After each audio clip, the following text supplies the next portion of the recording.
If you continue that anymore, I'm going to time you out. I'm gonna give you 3 seconds. 1, 2, 3, 4, 5.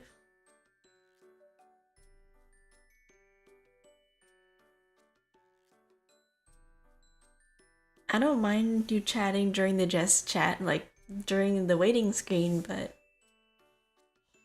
you know that's considered spamming, right?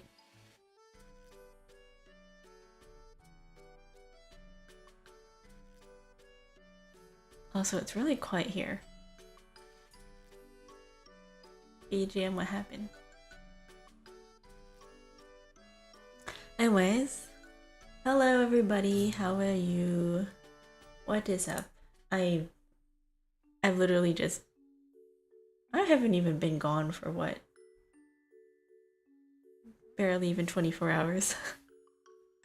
Hello. How is everybody? I'm trying to figure out what I'm gonna do today. I'm trying to figure out what I'm gonna do today. I'm looking at my list of games on Steam and I'm like, well, I could play Fields of Mystery, yeah? I have so many games I'm in like the middle of doing. I'm just wondering what should I do. I can continue Fields of Mystery, I can continue Skyrim. I've been going on an ongoing Skyrim for the longest time. I could do... I don't know, I never actually finished.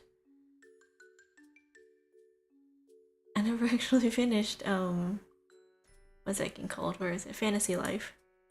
Needs to update. Never finished Fantasy Life, even though I really want to. Although, I don't know. This might be something I play on my own time. I got a bunch of new games too that I wanted to play. But that might come later. I don't know. I'm debating between like finishing the games I already started or starting new ones. That's like, huh. I don't know. Oh my god. I'm looking through my list of games and I'm like, wow. Wow, I have so many games that I just have not played. Oh my god. That's amazing.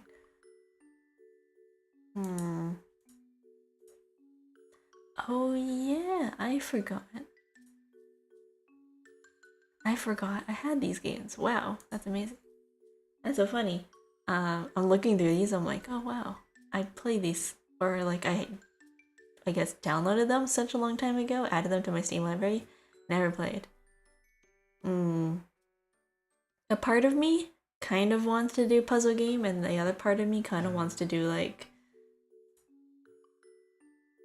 I don't know, like Skyrim. Skyrim or Monster Hunter. I haven't done Monster Hunter in a really long time. I actually might just do that. I have to catch up on the story mode though. Let me look at Mischief.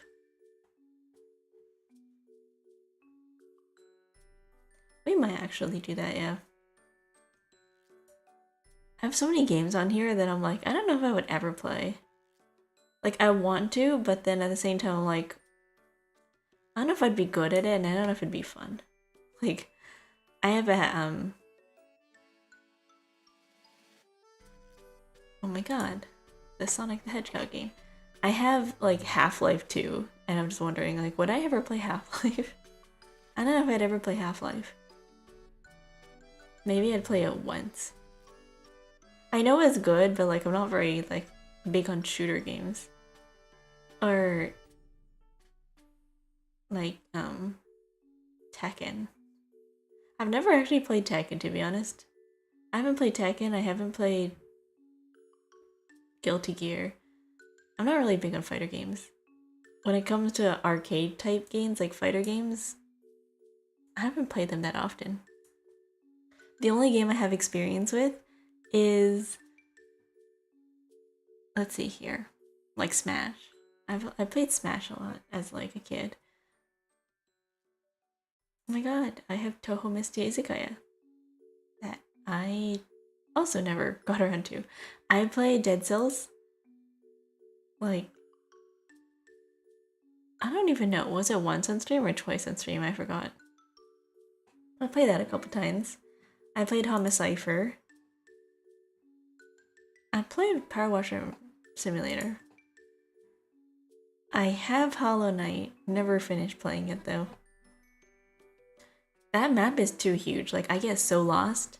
And I'm seeing people play Silksong, and I'm like, wow, that is a game that I probably will never touch in my lifetime because it's difficult. That's another game that I will not touch. I will refuse to... I don't know. It looks difficult. I don't think that's a game I would play. They're like, hey, what about that game that's like super difficult? Actually, I'm really concerned about Monster Hunter Wilds. I think I might crash my computer, but we can try. Let's see if Monster Hunter Wilds crashes my PC. It might crash Steam. Uh-oh. Oh, right, I forgot. I can't do that with Live 2D open because it's gonna start crashing me. Oh, we'll see what happens. If I start turning into like a PNG, we'll close it. We'll see what happens. I forgot I can't do that. Uh-oh. Oh no, nothing exciting happened. I can't do that. Uh-oh. Oh no, nothing exciting happened. Nothing exciting has been happening. I'm sitting here. I have my guitar in my lap because I was testing my microphone with this guitar. Oh yeah, we crashed.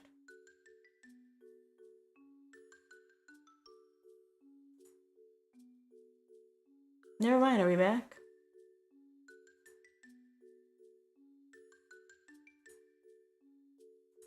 Hello, are we back? Am I streaming or am I...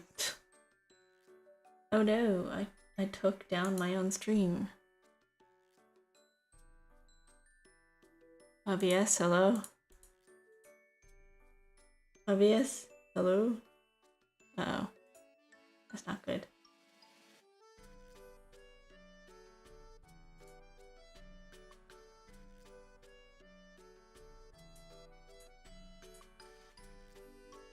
Apparently the power to crash my own stream. Are we live? What's happening?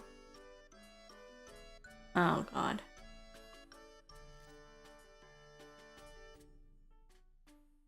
Oh no, I've crashed my own computer. Uh-oh. Are we live? Did I crash my computer? What's going on? Hello? We can hear you? I'm not moving? I know I'm not moving. I crashed Steam. I crashed Steam. And now my computer's frozen. I crashed my own computer. I crashed my PC. Oh. Nope. Okay. One sec. I'll be right back. I'll be back. Hold up. I guess I cannot play Monster Hunter Wilds. That kills my computer. PNG stream? Yeah. That's a nice new power. Yeah, ventriloquism. I've unlocked the power ventriloquism. Okay, there I am. Hi. I'm back. Wow, for my next trick, I will show you guys the ability to just disappear and reappear in the blink of an eye.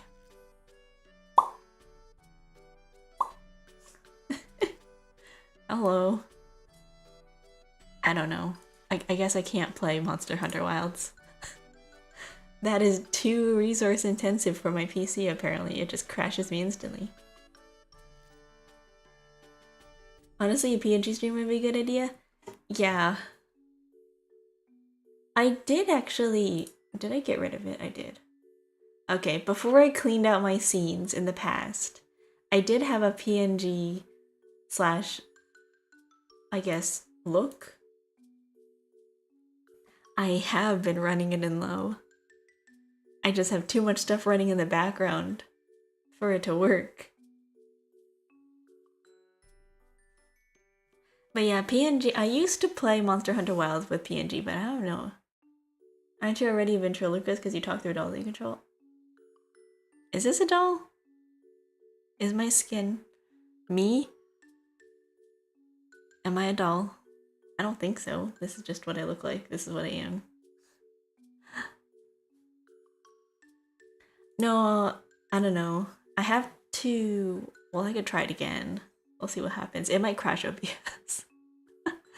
If I crash Steam... I'm not a raven.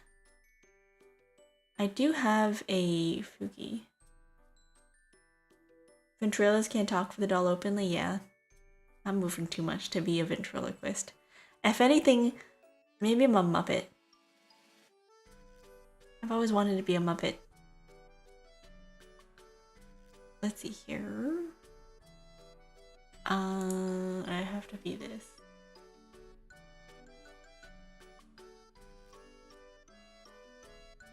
Let me try this. Okay, we're gonna switch to this channel. Okay, we're gonna be down here. I'm going to disappear for a second. Do not panic. Watch. Okay. And now, I will do this.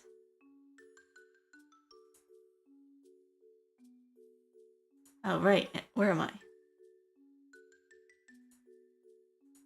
Where am I? Uh-oh. Oh no. Uh-oh. Where'd I go? Hey, guys, what'd you do? Wow, what happened? Where'd I go? Where'd I go? Oh, guys, how could you?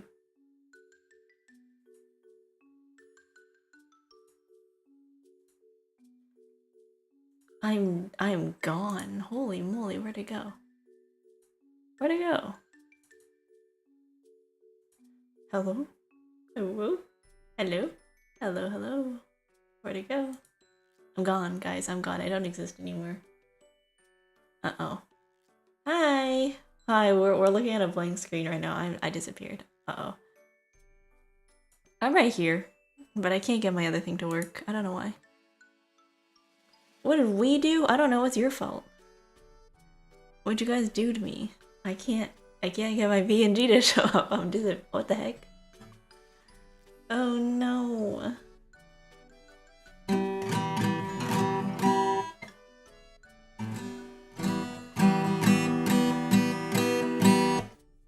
Sorry, I'm gonna put this away. Let me put my comfort guitar away. I was holding on to it just for like, you know, just to cuddle my guitar. Just for fun, you know, just to hug it. Very comfort. Very comfy.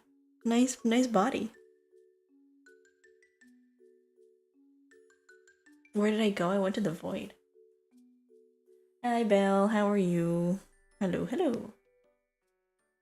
Is my PC overheating? No, it's not. I'm looking at my task manager right now, and I'm at 69 CPU. Nice. Nice. I'm trying to get my thing to work, and I don't know why it's not working. It should work. I don't know why my thing's not working.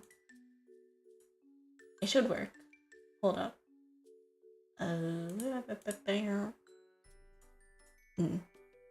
Oh, that's why. Okay. There it is. It's not you, it's this one. Okay.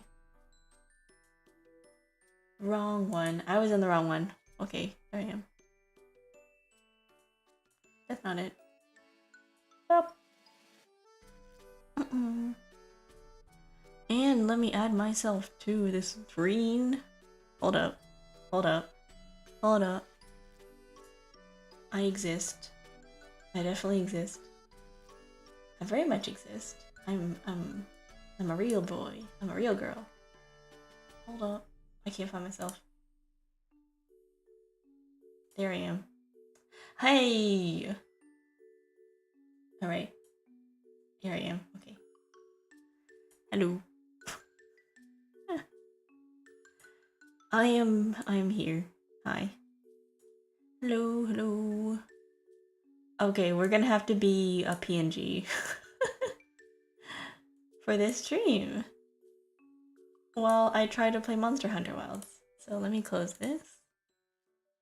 Hopefully this frees up some PC space. Alright, let's watch my CPU drop. No, never mind, I'm still at 73, 70, 59, 59, 54, 54. It's getting there, it's getting there. It's going. It's watch for my next trick. I will try not to crash OBS. Hold up. It's loading. It's loading. It's loading. It's loading. It's loading. It's 93 GPU. 92.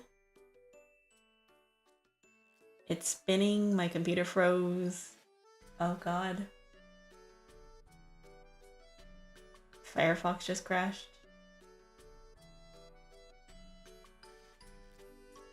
Oh, Monster Hunter Wilds just crashed again.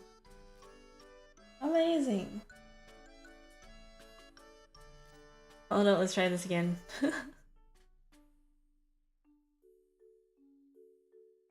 I actually don't even know if I'm live or not. Let's try this. Monster Hunter Wilds, please. There's actually a lag going on. Did we crash? Am I just continuously crashing stream? Oh no. Did we crash? Am I just continuously crashing stream? Oh no. Oh great. Stream. Whatever they did to the new update of Monster Hunter Wilds.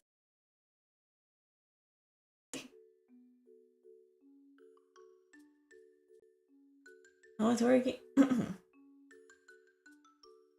Never mind.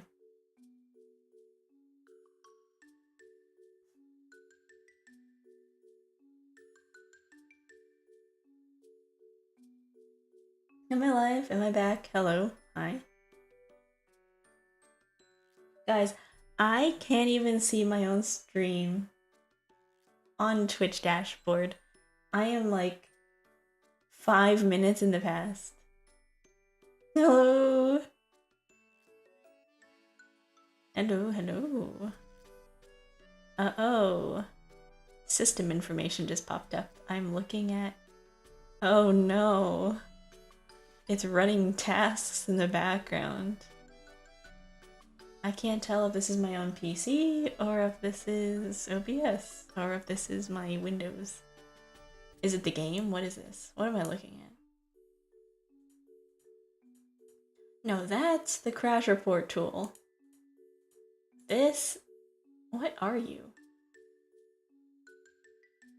What am I looking at? Is it Task Manager? Not Discord. It's not Firefox. It's not OBS. What the heck just happened? I know I'm live. None of it's being reflected. Ooh. How about ending stream and restarting again? Maybe it'll work. It's not the game. It's... Well, it is the game. The game is the problem. I guess I cannot play Monster Hunter Wilds on stream. Alright, close Monster Hunter Wilds. I just have a giant black screen on my thing. Come on, close. Oh great, now I'm just staring at it. Confirm. Exit game.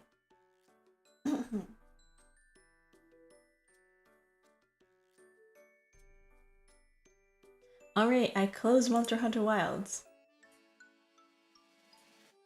Can you see me? Holy moly, am I still on? Wow. Wow. Wow. Hi. Oh wow. Okay. I guess I'll just come back. I will turn off my puppet form and I will become a real girl.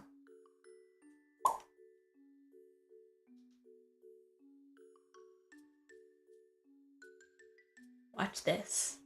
Watch this. Ooh. Ooh.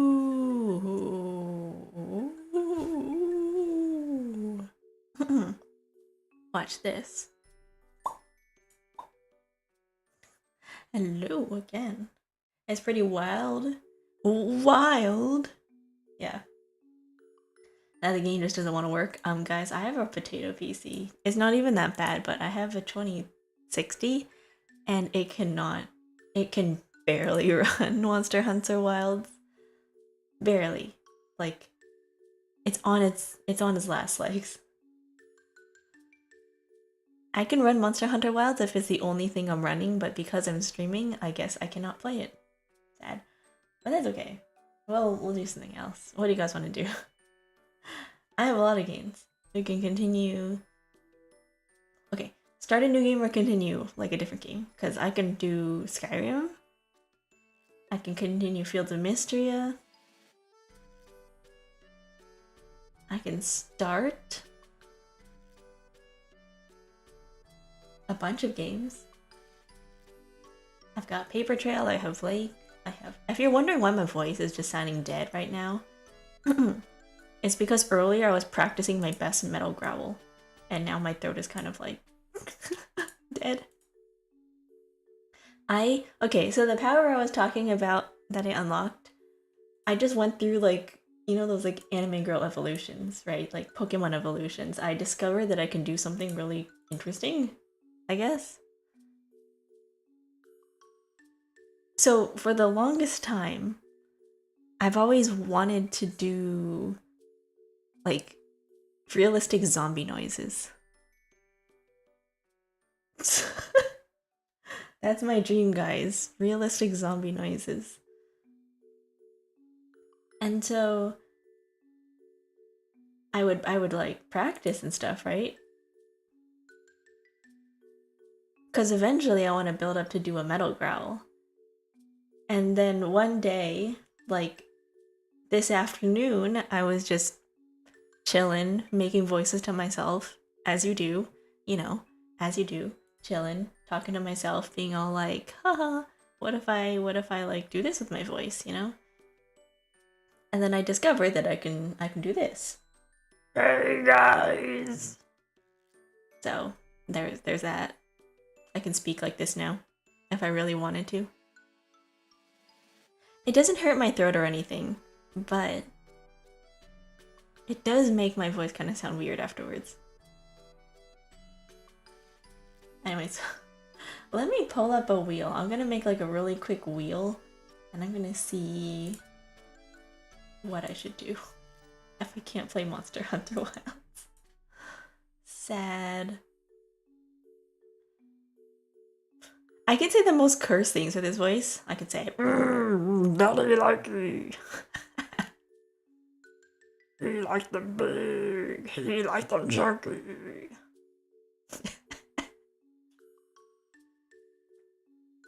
Like, let's go. I don't know. I'm too powerful now.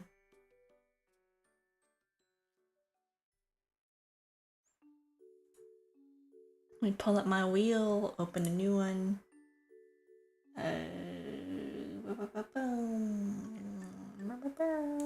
How do I create a new one? New game. And then I'm going to put in my options. So a couple of options that we have is let me pull up my Steam. Let me look at it. Okay, options. Option number 1. We've got Paper Trail. Option number 2. We've got Lake. I don't know if Lake will work. We got number 3. Mail time. Number 4. Smushi come home. I have like I got like a bundle of cozy games. So these are all the games from that bundle. I've got a tiny sticker tail. I have Tinykin. I have the pedestrian. And I have Manifold Garden. I have Superliminal. I finished a short hike. What's next? I've got Fantasy Life. I have Fields of Mystria. I have Gorogoa. Gorogoa.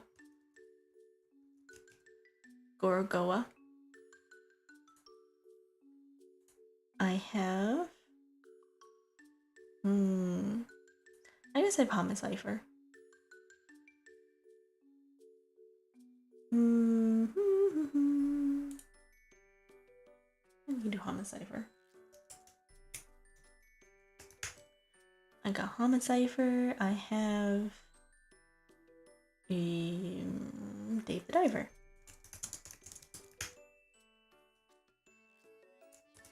I have a Date with Death, which I'm actually kind of leaning towards. I might do a Date with Death. A Journey. I have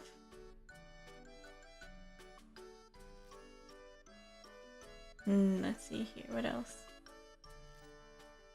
Oh, and Skyrim. I like how I can run Skyrim, but I can't run like anything else. Let's see, what else? That's pretty much it.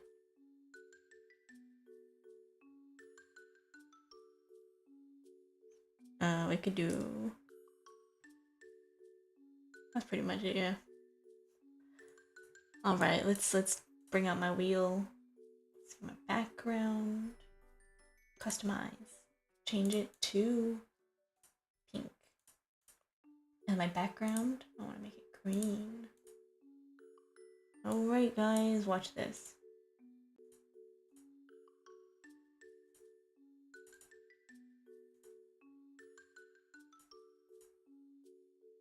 What the heck? Why is it show like that?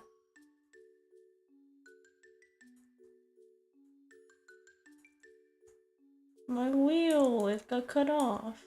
Okay. Boom, here it is. Oh, the top got cut off. That's fine. Whatever. Let's spin my wheel. Let's see what game we're gonna play today. I'll leave all my decisions to the wheel. There we go. Ooh. Smushi come home. Very cute. Very cozy. Oh, I just got rid of myself. Whoops. Not that one. Alright, let's do Smushi come home. I have to go download the game then. It's a very cute, tiny little game where you run around and you deliver mail. That's it. And now I'm starting to glitch a little bit. I'm lagging. That's because it's downloading. It's working. 88. There we go. Now I open the game. Yay, Scuff! Yippee! Don't you love Scuff? Isn't this great? Isn't this amazing? Isn't this fun? I can hear myself live!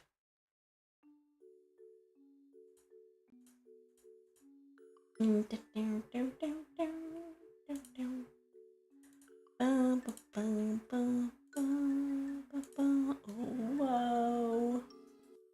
Okay, first of all, I can't see that. Second of all, we can't hear that. Okay. Audio. Ooh. Game. Oh no. Graphics. Resolution. I gotta play Windows mode. No. Windows mode, please. No, Windows mode, please. Oh no. Windowed mode, please. Audio, you're really nice, but I can't move the... Where is my controller? Ah! There we go. There we go. Whoa! Oh no, it's one of those. It's just like locked me into the screen. Okay, can you see this? Yes, we can. Can you hear it? Well, not right now. Okay, let me change my...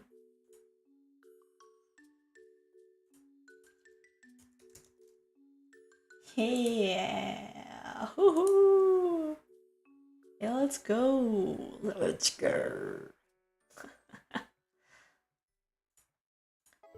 Oh, brave.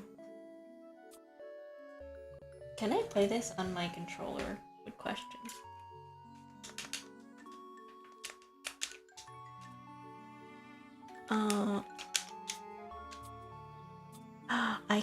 I can play with a controller. Alright guys, we're doing this now.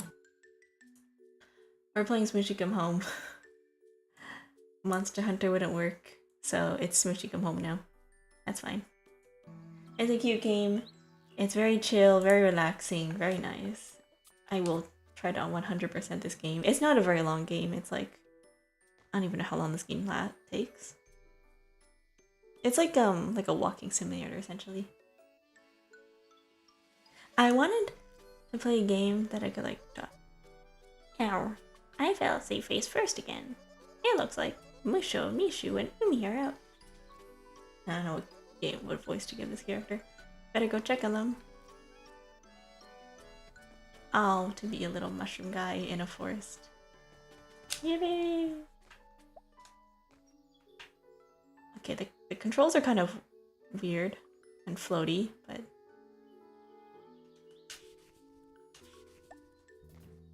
This can be Monster Hunter if you have enough faith. Let me turn this down.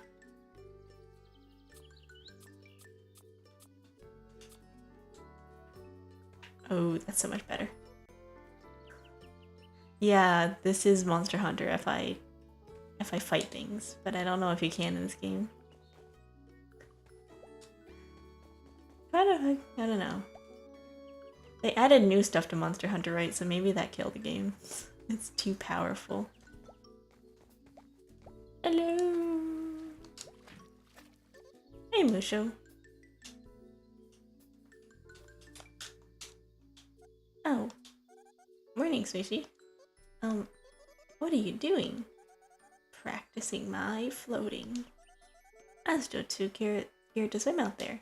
But for now, I'm practicing in this pool. Oh, well, it's looking good. Thanks. Yeet! Yeet! Whoa! Okay, I'm really slow. I'm like the world's slowest swimmer. How are you doing that? How are you jumping in the water like that? You've got insane core strength. Look. Next time you go to the pool, I want you to think about this. Try jumping out of the water like this. Try doing this. Try doing it. Try jumping out of the water like straight up. You know how hard this is to do? This character has got insane ab strength.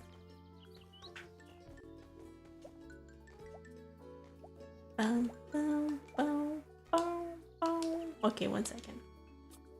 The game is pretty quiet on stream. Let me turn it up.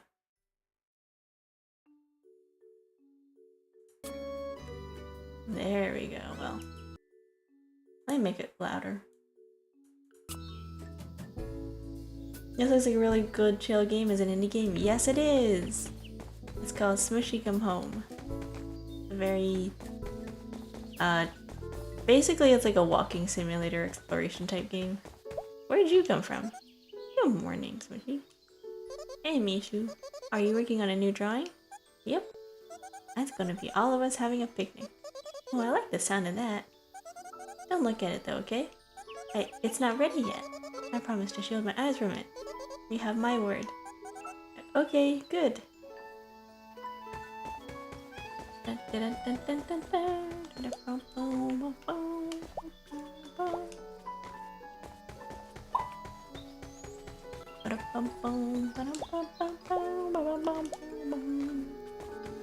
Okay, I can't find the other one. There's supposed to be 3 of them. Okay, so the premise of this game is that you basically, it's like a fetch simulator game. You run back and forth, you talk to people, you do little quests for them, and you go back. Hello, hey Naira's fan. Hi chat. Hello. So as you can see, I have merged both YouTube and Twitch. So now you can't tell who's on Twitch and who's on YouTube, unless you actually look in the Twitch thing. What are you? What are you? You can't grab it. So now Twitch and YouTube are married. You guys are one. You guys are one entity on my screen. And you can see that chat has a new appearance. Oh, there you are. You're up there.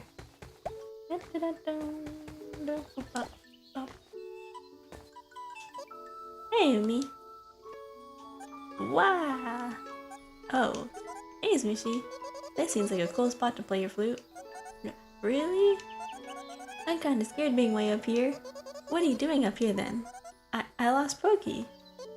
You murdered us off without asking? Yes.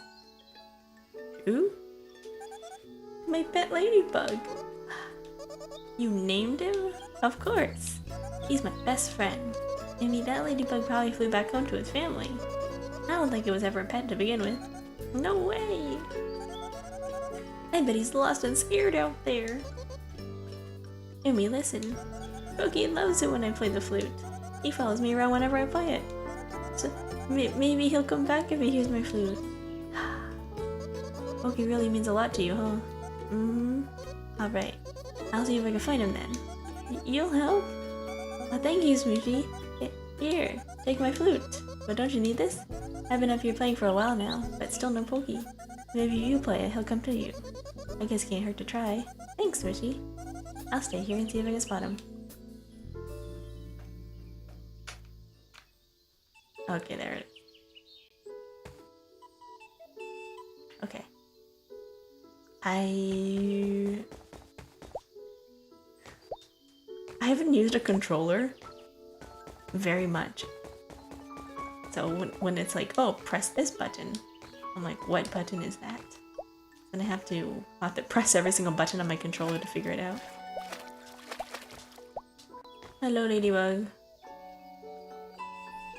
I am Z-Pied Piper. And somehow I am playing while swimming. What the heck?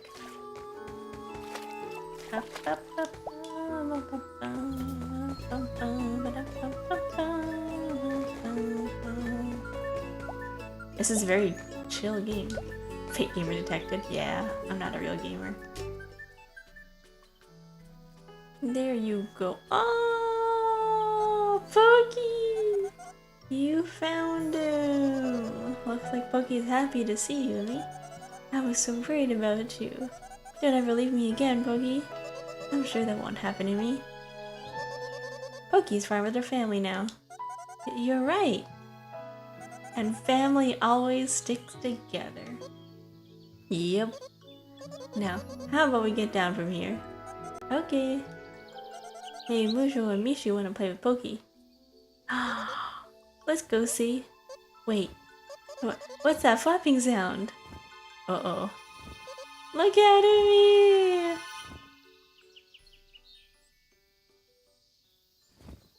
Oh. And so you're probably wondering how I got here.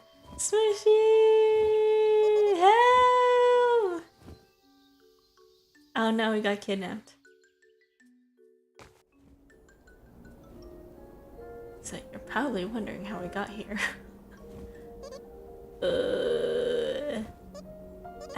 I must have blacked out. But where am I? How long was I out? And would you put me down already? For the last time, I'm not food.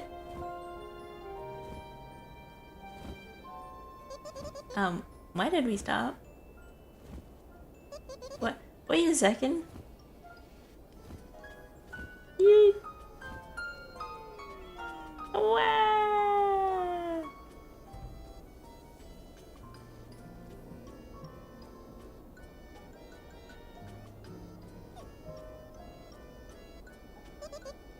Where am I? Hello? Anyone? I'm lost! Oh no, no, no, no! Ubi, Musho, Mishu! I have to get back to them. There must be a way home. The Musho, Mishu names just remind me of like Musho, Mashu, Mickey Mouse.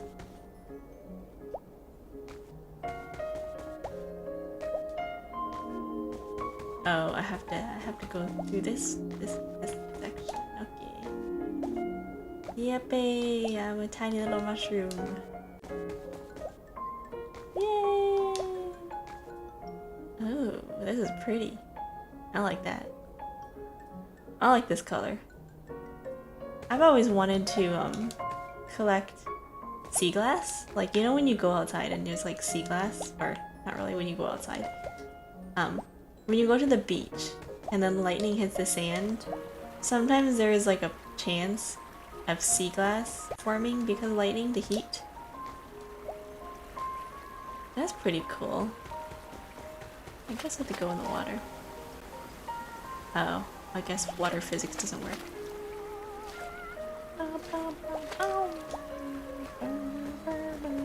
I have to actually like move in the water. Let's go.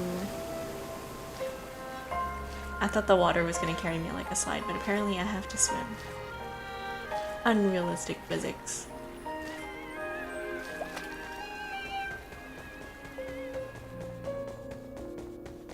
Whoa! Darn it. Darn it. Oh. Nope, I have to go this way, and then... Yay! Okay.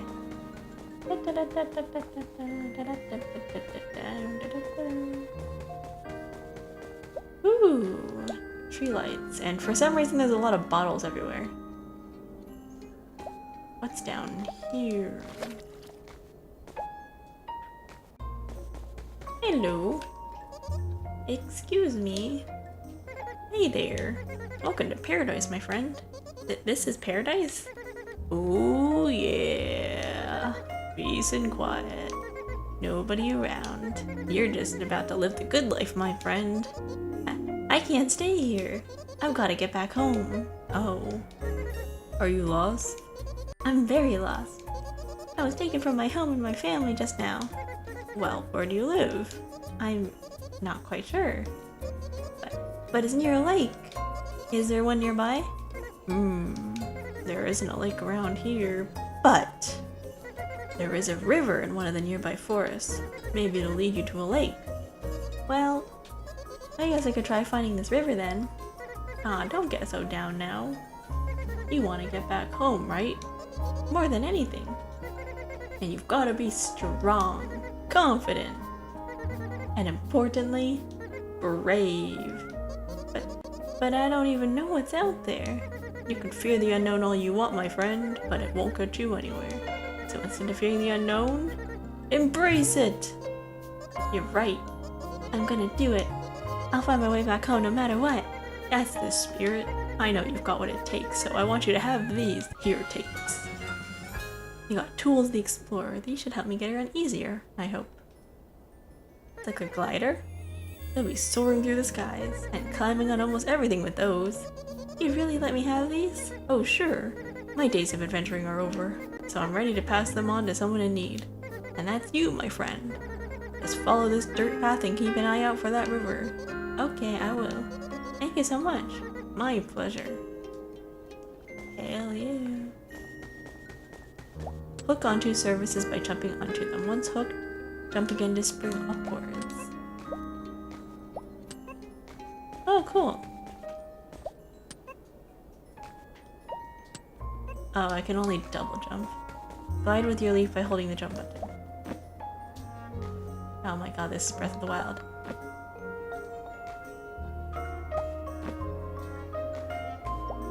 This is Breath of the Wild all over again.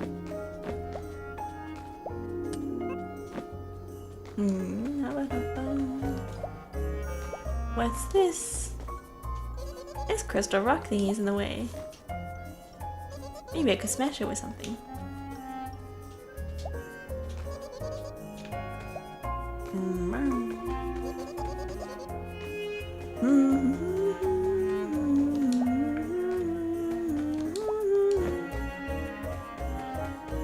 When I run out of things to say, this is gonna be like part of the stream where I start going into like random things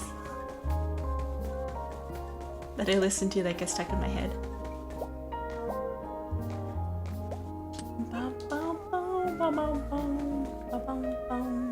Oh, here it is. Okay.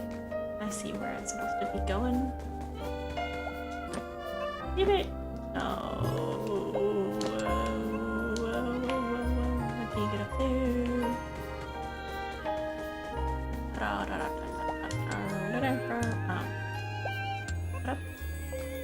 Nope. Okay. Ooh. At the intrinsic plots though, those create the best tangents. I have no idea.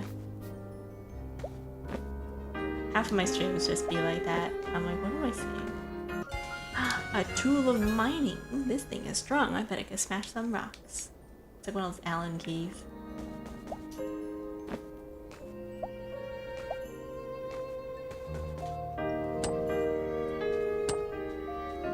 I remember one time I was playing...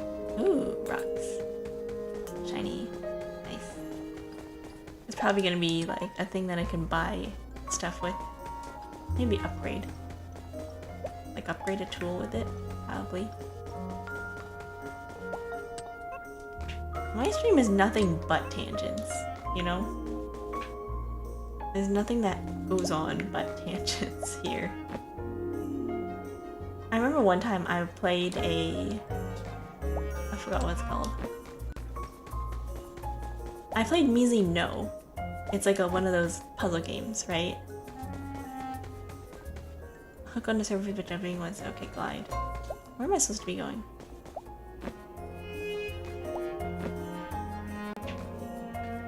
I played Measly No, and then like half the stream was me brain dead, trying to figure out what I should be doing. And so I spent like a majority of that game just making sounds. Where am I supposed to be going? I got the rock. Whoa. No, I know where I'm supposed to be going. I know where I'm supposed to be going. I'm a gamer. I know what I'm supposed to be doing. I know what I'm supposed to be doing. Maybe. Ah, yes, I know where I'm supposed to be going. Never mind. Let me out. Let me out. Let me out. Where am I supposed to be going?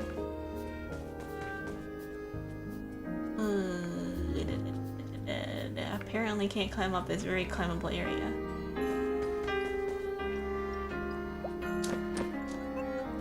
No! No! Let me. I feel like there's like an obvious identifiable place that I'm supposed to be going, but I don't think I'm going the right way. Maybe playing the game as a tangent here? Oh, true. True. Honestly, I feel like if you're, especially as a streamer, I think the reason why people play games on stream so much is because it gives people something to talk about. Not gonna lie. Where am I going? I wish there was a map button.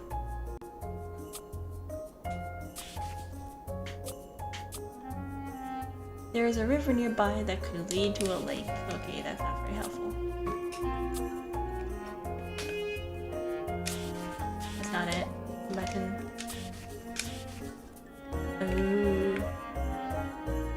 I see that area that I go over to get this crowbar over here.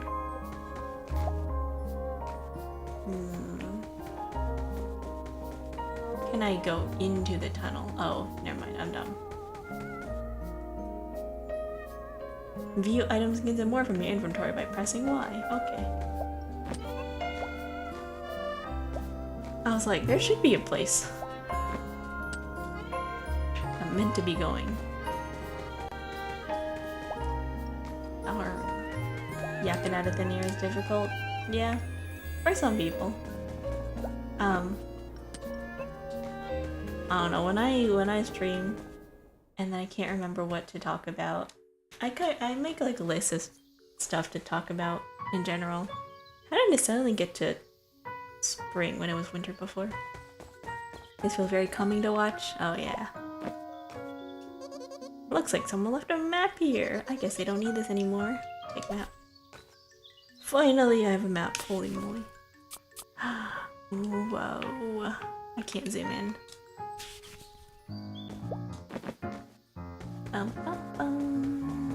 The music's really nice in this game.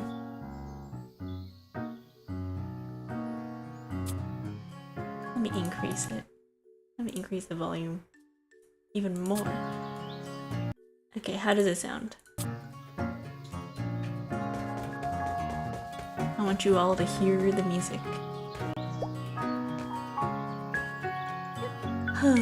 What a shame. Is everything okay? I'm afraid not. It looks like this is the only restored shrine now. What are the shrines for? Oh, you must not be from around here. These shrines bring us good luck. It said if the right flower is placed in the center, the forest will grant you luck and good fortune. Wow, how nice of the forest. Yes, very nice indeed. But if only the others were restored. Oh well. Don't worry. I'll keep an eye out for them. That's very kind of you, little mushroom. Did you know that Little Mushroom is the name of a book? Let me... I think my game capture... Oh shoot.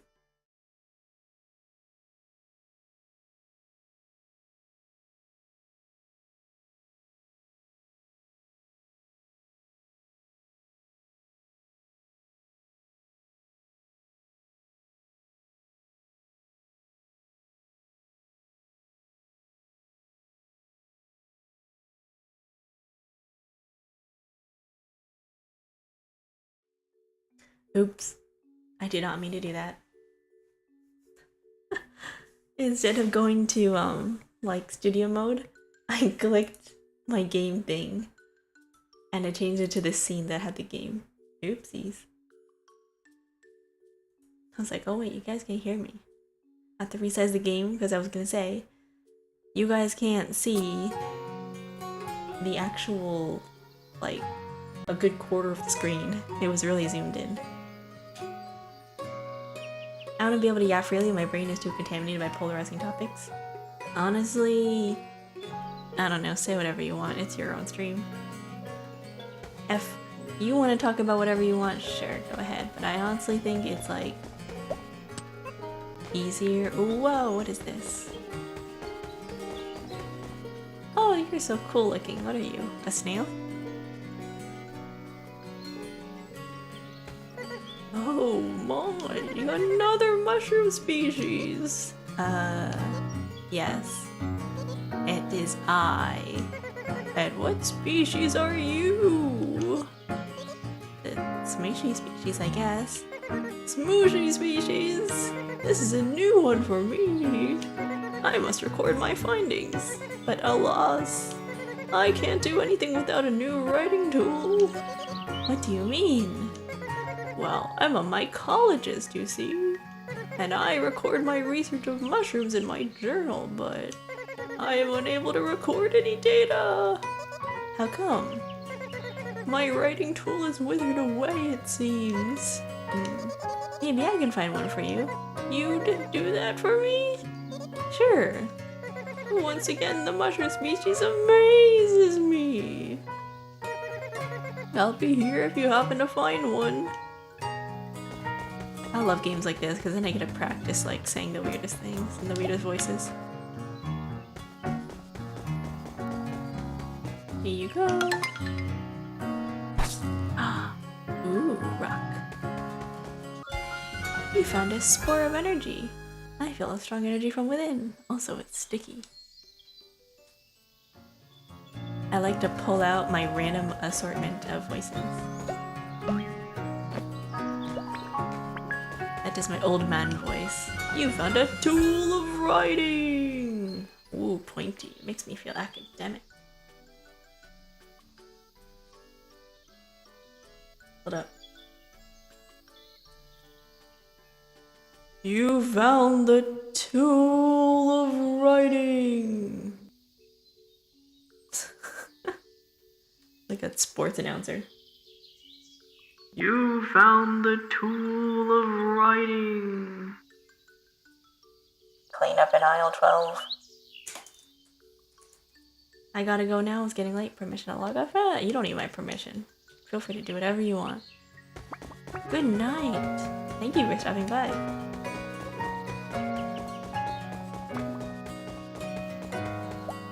Good night. Thank you.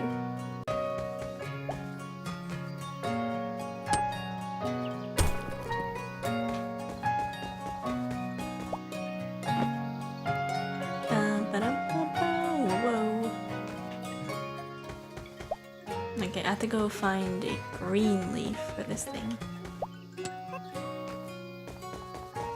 I'm going to probably end up going to bed at 4 or something. I'm calling it here, probably. I found something you can use. At least I think so. Here you go. Holy mushroom! You saved me, little Smushi. With this, I can continue my research. Oh, cool. And as my thanks, I'll share this with you. Behold! A mycology journal. So who what? Listen carefully, Smushi. Every time you come in contact with a new mushroom, a new entry will appear in your journal. And you can read each entry to learn about that mushroom. Sounds pretty neat. I've never been able to learn more about my kind. There's much to discover, little Smushi. So go out there and learn about your amazing species. There is a lot of species of mushroom out there, that is true. Maybe there's a public that wants to hear about opinion rants, how to use Debian as an OS, like VTubers maybe? Listen, there is a thing for everybody. There are shrines here with missing flowers. I should restore them if I can. Ooh. Ooh. Cool. Mycenia haematopus. Although there are several pinkish Mycena species, this one is rather special. If the flesh is cut, a dark red blood exudes out, thus giving this nickname the bleeding Mycena.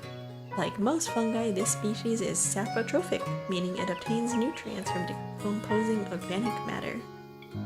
These things ooze out red liquid when cut. I'm fascinated and terrified at the same time.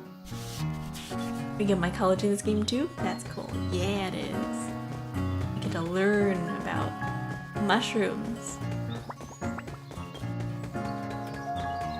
Educational. How nice. Ancient passage. Ooh. I think this place is pretty open world. Or as much as it can be. I don't know, you can talk about whatever you want. I talk about, I don't know, random topics every single time. I don't have a set thing that I do. Ooh, a key. I think what this means isn't this forest. Oh darn. It unlocks a passage probably. Shortcut? Maybe there's a way to cut these vines. Probably.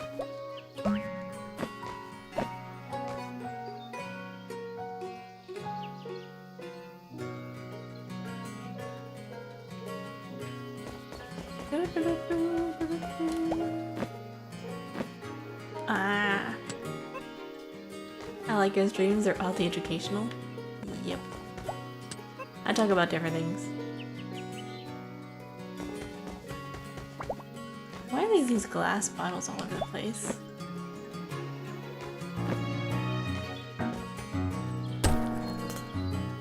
My streams is just a collection of like the more you know.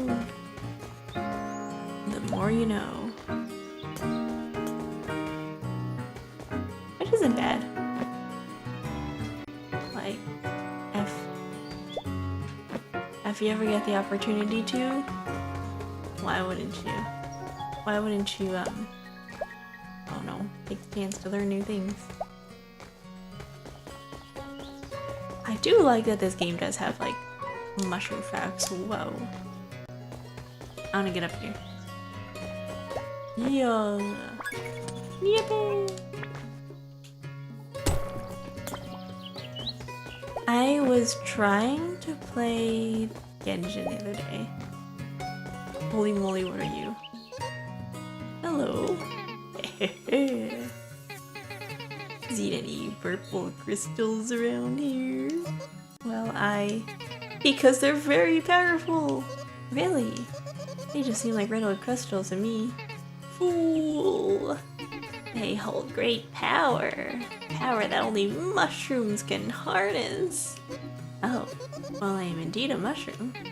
Yes, an interesting specimen. But it'll take more than that. You must acquire an augmenter to use its power. Are you paying attention? Yes, I am. Something about an augmenter. Precisely. Find an augmenter. Combine your purple crystals with it. And watch yourself transform. Oh, it sounds pretty cool. The power of the crystals is cool. Right. Be warned. These augmenters are not so easily found. But the purple crystals share their knowledge with me. They speak to you in riddles, yes. Transcripts of where these augmenters may be. So speak to me if you wish to access such powerful knowledge. Okay, thanks. Now then, what would you like to know? Purple augmenter, strawberry augmenter, flower augmenter, secret augmenter. Bye. Oh, strawberry augmenter, flower augmenter, maybe secret augmenter. A locked door with a mystery in store. Okay. Purple augmenter. One of the shrines holds something divine. What would you like to know? Juicy, sweet, and red strawberries fill her head. 8-5. She treasures the flower shrines and adorns with colors divine. Okay, so I'm guessing that the door that was like locked that Smushi says is not in that forest. That's a secret augmenter. The flag augmenter probably has something to do with all the shrines. Something with maybe a secret quest with the character.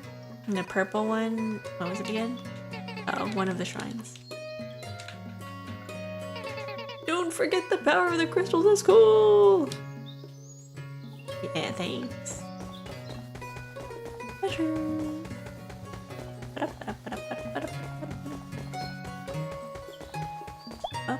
Oh, wait one sec. I'm gonna go over here because I feel like I'm missing something. Maybe. Probably not. But you never know.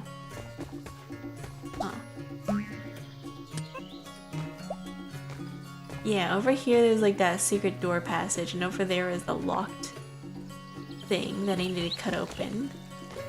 So I can't go there just yet, but I feel like...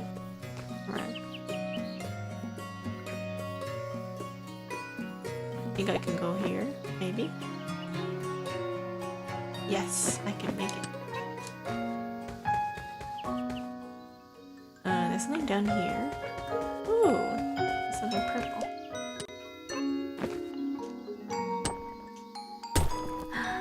Purple rocks. And then down here, I've got green rocks. I don't know what these things do still. These green rocks. But there's probably something to do with the... maybe the stuff. Oh no. I don't know.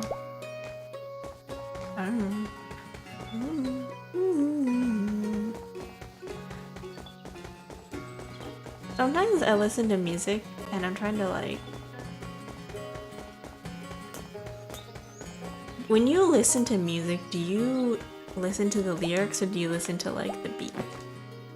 Because I feel like I do both sometimes. I'll listen to a song over and over again, I'll be like, okay, what are they saying? But like when I listen to it the first time, I'm like, oh, this song sounds good, but I don't really think about what the meaning of the song is. It's until like later when I look up the lyrics to the song, then I'm like, oh, that's what the song's talking about. That's what the song's like about. Because I don't... When I listen to songs, I don't really think about the meaning of the lyrics. At first beats, then I need to search for the lyrics, yeah. Same here. I don't really think about the lyrics of a song unless I want to sing it. Then I'm like, okay, what is it? What is it? Although it honestly depends too, because like, for example, it's like a song in English. I can understand that. If it's really slow, it's a really slow song, then I like think about it. And then it kind of ruins the song for me, because then I start thinking like really critically about the song. I'm like, why are they saying it like that?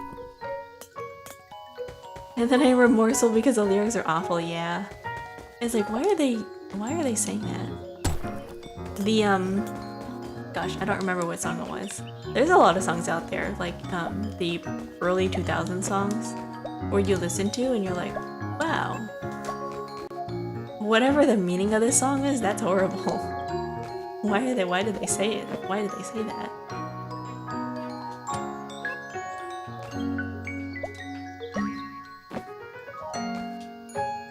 I don't know, I don't have an exact example right now, but like there's songs about cheating and stuff like that. I'm like, that's such a weird song.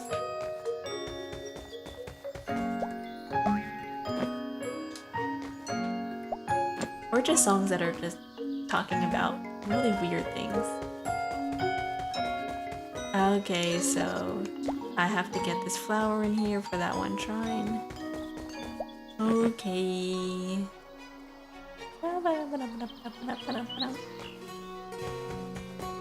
Is it the same mushrooms? The blood ones? Ooh, what's this? Ooh, a pot. Hey, buddy. Hey, hi, hello. Hi. My senses are tingling. Your senses? Yes, yes. I'm trying to collect these old circular relics. I think they were the currency of a past civilization. Or they were some sort of frisbee. Still researching, of course. Oh. Well, good luck with that, but I'm sensing 2 more of these relics in this area. I really need them for my research. Where are they? I sense they're somewhere higher up. Too high for me to reach. Yeah, why are my arms so short? Whoa, take it easy. I can find them for you. Oh, well thank you, kind stranger. Don't thank me yet. Let me see if I can get them for you first. How many did you say there were again? There should be 2 more around here, according to my senses. Right, your senses. I'll be back then. Your senses. It's like the feeling. What kind of feeling? Just a feeling. There are certain types of songs out there that like when I listen to them, ooh, what's that? Like I gain a deeper appreciation for them because of just how good the lyrics are written. Some rap songs in particular, like there's this one music artist I listen to, his name is NF. It literally stands for like his name. His name is Nathan Ferguson. He's actually a really good rapper.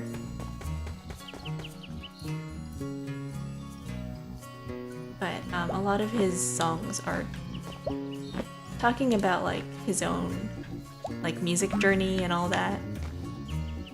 Really good stuff.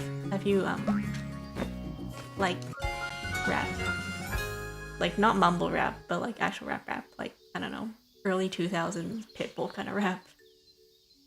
Even an ancient relic, is this worth anything? Eh, who knows? It's just a coin.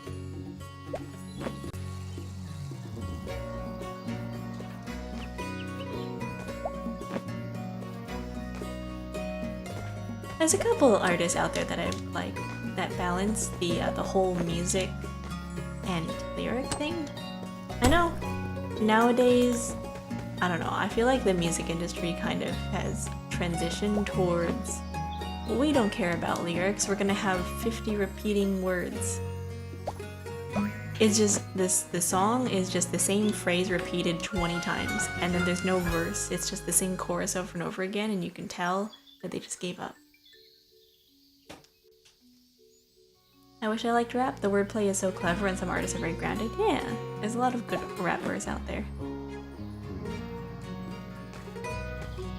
I'm convinced these are frisbees. Oh, did you find both relics yet? Yep, here they are. Ah, such fine specimens. Starting to rethink my frisbee hypothesis now. Thank you so much for the help.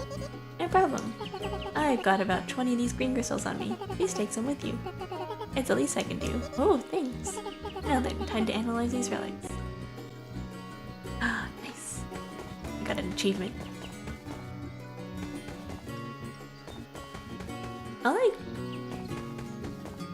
I like all types of rap.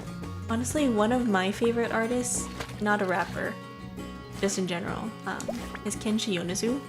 He is an amazing music producer. He used to create music for Vocaloid, but now he does J-pop. He's probably well known for Chainsaw Man's Kickback, but he is an amazing lyricist. If you've ever read his lyrics, both translated in English and in Japanese, he's just got away with words. It's very creative. Oh man, what a vibin' day. Yeah, it's really nice out. Hanging by the water with my bluebee that I worked so hard to get. Yes sirree, don't get better than this. Bluebee? Yeah man, you know, Bluebee, smart for blueberry. Oh, but I've been vibing with those green crystals lately. In fact, the vibe is so strong, I'd even trade my Bluebee for them. Whoa, that's intense. I've actually got some of those crystals. You down for a trade then? Say 60 green crystals for a berry? Okay, sweet. One Bluebee coming right up. Looks pretty ripe to me, but it tastes good. Farewell, my sweet Bluebee. And hello, shiny crystal. I love that voice. The frat bro voice. What gets me about music is that it can be very love-centric, like a huge part of the human experience, but sometimes you need to hear other things. True. A lot of songs are about love, but I think it's because it's easiest to write about, especially in terms of feelings, like big feelings. You know, big feelings are easy to write about when you have a strong emotional connection to things. And the easiest thing to write about is obviously love. So, like, sad love, happy love, you know. Relationships. It doesn't have to be about just romantic love, but I do find a lot of songs are about sex. It's all about feelings. Yeah, hi Ashi, how are you? Yeah, there's a lot of songs about feelings.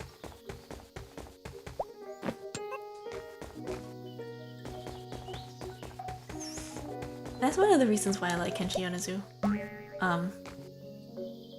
His music isn't always about love and stuff like that. He has a song with one of his friends.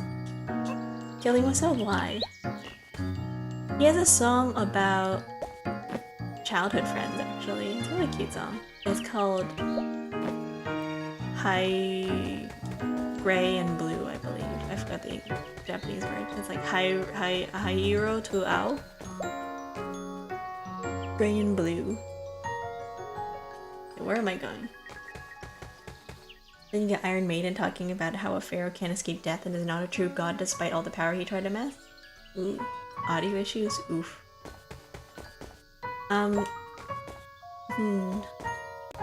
Yeah. Oof. R.I.P. Honestly, have you ever heard of the band called... I forgot the name. Well, let me think of it. I forgot the name. Oops. There is a band out there, it's like a rock band. They're like a medieval rock band. They solely write songs about history. Like, they have a song about the battle between, like, the Vikings and the, like, they talk about a lot of historical battles. It's really cool. If you're, like, a big history nerd, or if you're, like, a rock band fan, they're really cool. They have songs about historical battles. That sounds like my kind of weird. I'd have to look them up. Let me look them up. I think I can find them. They have like some interesting names. They're like mostly Viking based.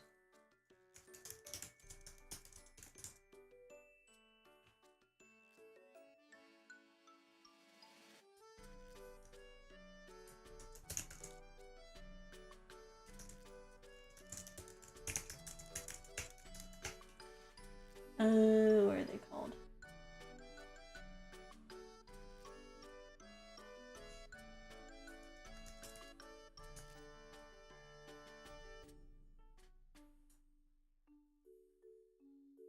Oh, Sabaton. Yeah, they're called Sabaton.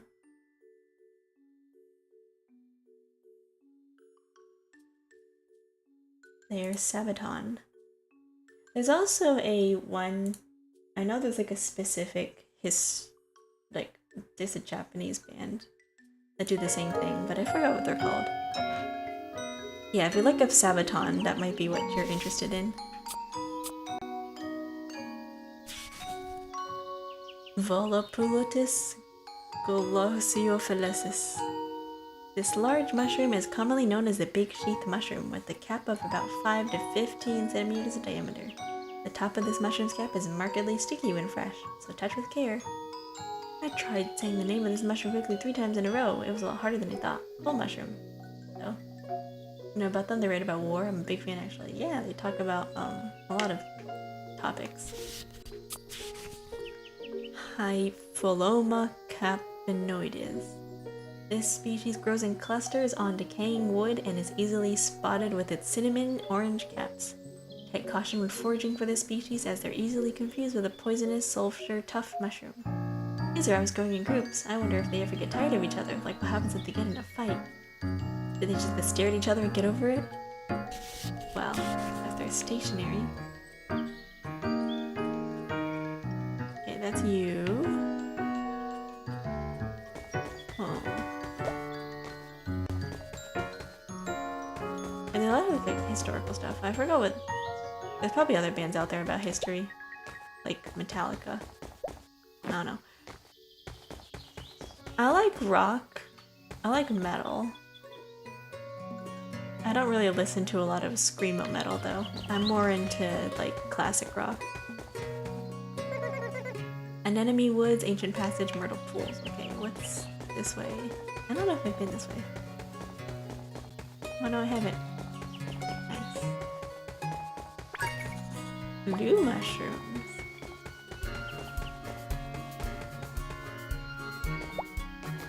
Oh yeah, one of my... I have a lot of actual, like... I have a long list of music producers that I like. Or that a lot of music artists that I listen to, and I'm a fan of. Like when it comes to singers and their singing techniques, or like, artists and their producer style or their writing style, the way they write lyrics. There's different things I like about each artist. Like I have some that I really like the way they sing, I have some that I like the way that they sound, I have some who are just like really good music producers.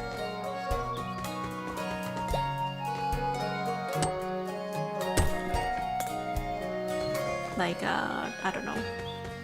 If I were to go down through my entire music list, it would take forever. Like, actually a lot of them majorly tend to be like J-pop artists / Vocaloid artists, because that's what I listen to the most. But I do have a couple of other artists that I do listen to that are not Japanese. Let's see here.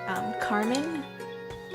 Carmen's pretty interesting. She's like a indie / rock artist.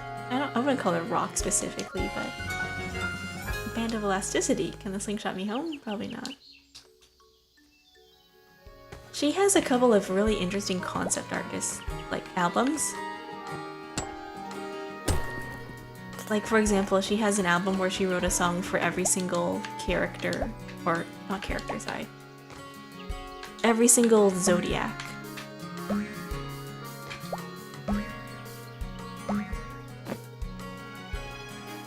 So, I would recommend if you were to listen to a song from her, probably Blame It On My Heart or End of the Road. It's pretty nice from her. Another one would be, what's her name? Jen, Jan, Jenny's or something like that. She is a, I don't want to say Nordic, I think, what language is that? Gaelic or something, not Gaelic. Some European language, I forgot the name, what specific one it is, but she sings songs in her language. They're pretty good. I forgot the name though.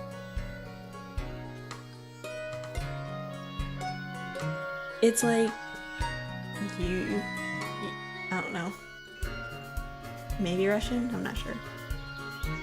Although I do listen to some songs by like Russian artists. There was a time in my life where I was really into Russian rap EDM. And that was interesting.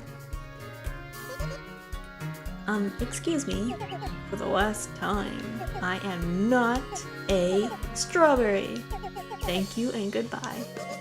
I never thought you were a strawberry. Wait. My bad. I thought you were the crazy girl who tried to eat me.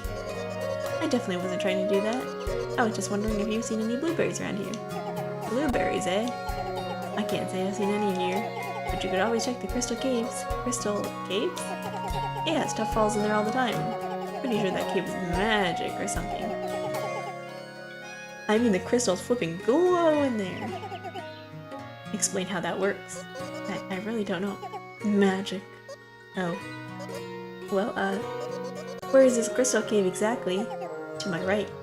You literally can't miss it. Oh, perfect. But these pesky vines showed up recently. Looks like nobody's getting in there until those vines get cut. Times like this, I wish I had a double-sided axe. That sounds really inefficient. But thanks for the help. And thank you for not thinking I was a strawberry. He's just chilling. Look at this. I gotta find a way to cut those. Ooh, there actually is strawberries up there. That's nice.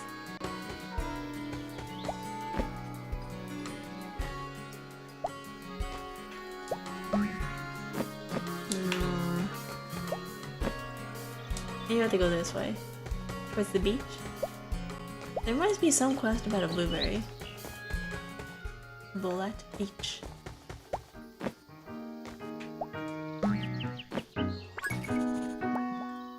These are different mushrooms. I find a lot of mushrooms tend to be brown color.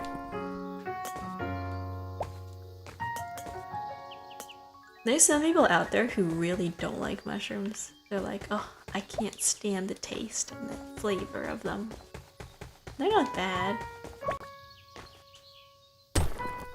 I like mushrooms. My favorite pizza topping is cheese and mushroom. I was actually never really a big fan of pepperoni until like later in life. Up. Hello?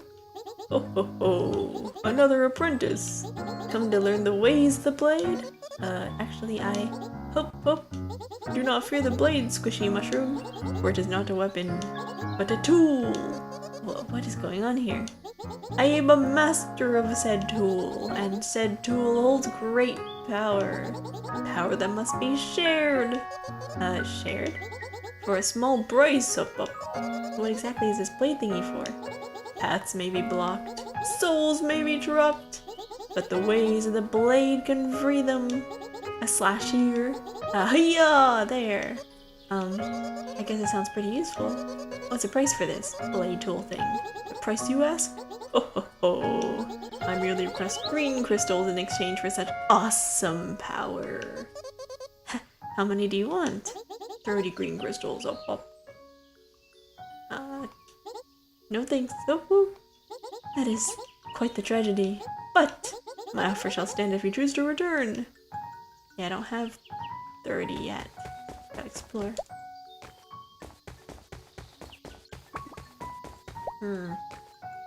Gotta go find 30 crystals and then I can get into those areas.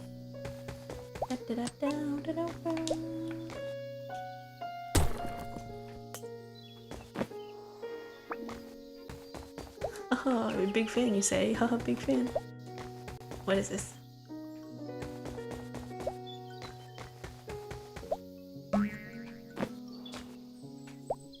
Is my BGM in the background playing still? It is. I can hear it.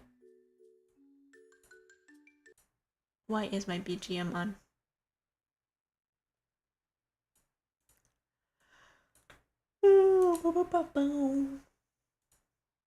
My bad. I'm yawning.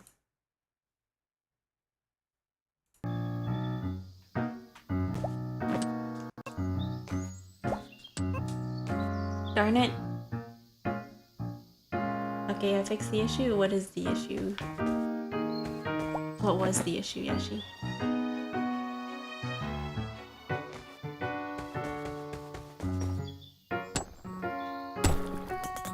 Woohoo!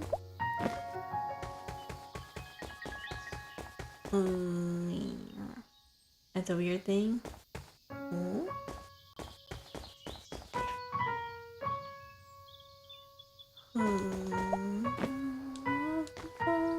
I need to find who's looking for a blueberry, to be honest. I have to change the monitor off. Oh yeah, if you don't, you have to hear yourself. Looks like something's missing here. What is it? A hand? Switch it to monitor off only output and switch it back to monitor and output? Yeah. So if you do monitor only mute output, you can't hear anything. But if you do monitor and output, then you can hear yourself and other people can hear you. But if you pick only like monitor off, you can hear the game. Or sorry, you can hear nothing. Right now I have my thing set to monitor and output because I need to hear myself. But I don't know, if you don't want to, it is possible. Okay, how do I get up there? So I can hear the background? Yeah, if you want to hear yourself, change it to monitor and output. But if you don't, you know. Yeah, I think I have to go up here.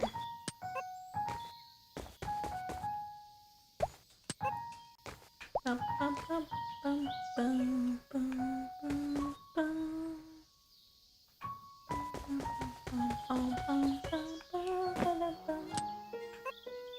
No! Sad. The issue was that I had a monitor output, but I couldn't hear the sound. That might be your audio settings.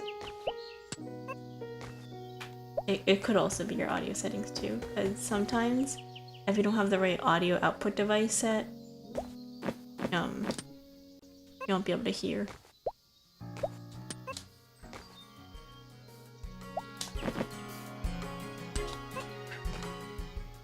Okay. Woo! I can finally get up here.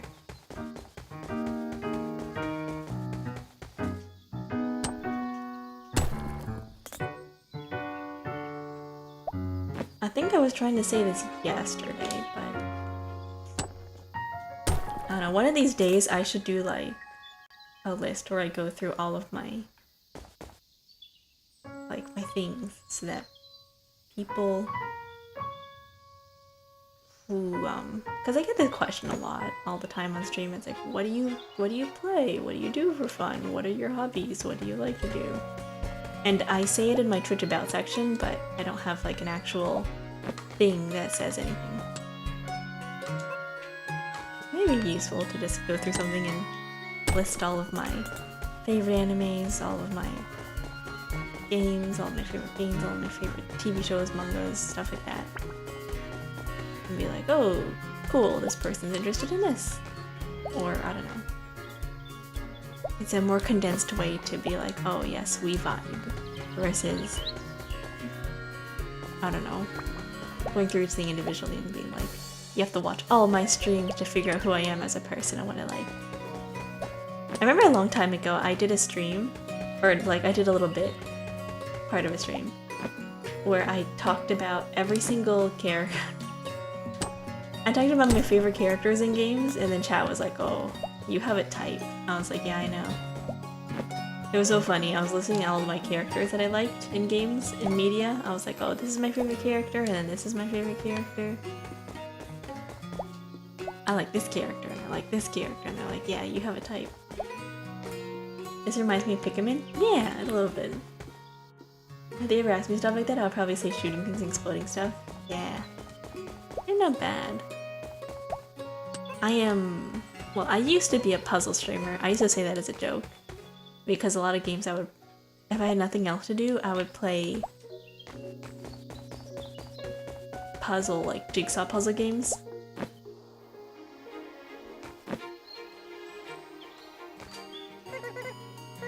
Sorry, little mushroom, you brought the only bluebee I had, but I've seen others around here if you're looking for more. Where? Well, let's see. Oh, there's a pretty chill cave nearby. Might be worth checking it out, little mushroom dude. Just head over to enemy woods. Okay, thanks.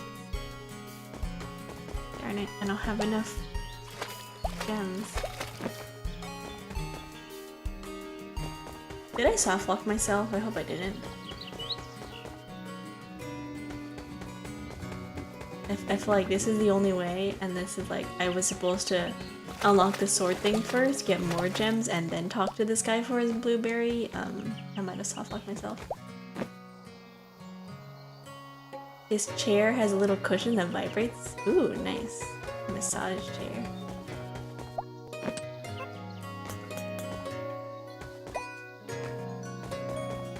I don't know. You know those massage beds? Sometimes they hurt. I remember, one time I went to go get my hair dyed at a, like a really fancy salon. It hurts your back. They had, a place where you could lie down and, like, sit on the massage chair.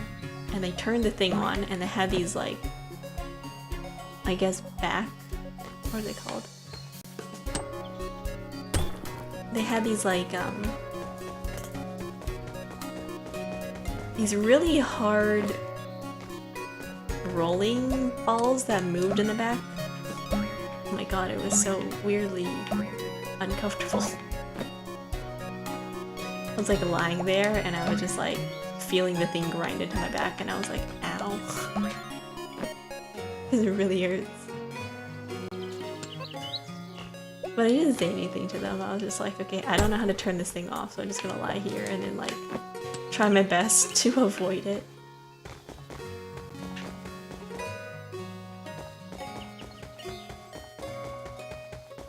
I was, like, lying at a specific angle to try to get it to, like, knock right into my back. Why didn't you tell them to turn it off? Because they walked away! They left me there and they were like, okay, we're gonna leave you here for like 15 minutes. I was like, okay, and then they walked away and left. And so I was like, okay, they're gone. I don't know, I don't want to touch this thing. I don't want to touch their thing in case I like press something that I'm not supposed to, so I just kind of left it. And so I was lying there. While the thing was like digging into my back and I was like, ow. And you know, this kind of hurts.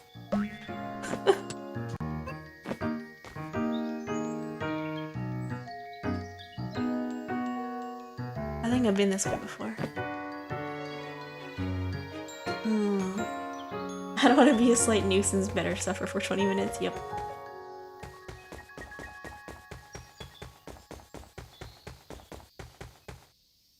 Well, I mean, to be fair, I was getting my hair dyed and, like, I had a bunch of stuff on my head. So, I couldn't really move.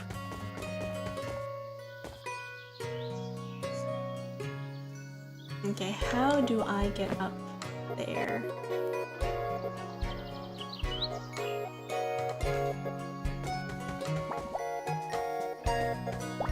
I'm trying trying to get up here to this like top area.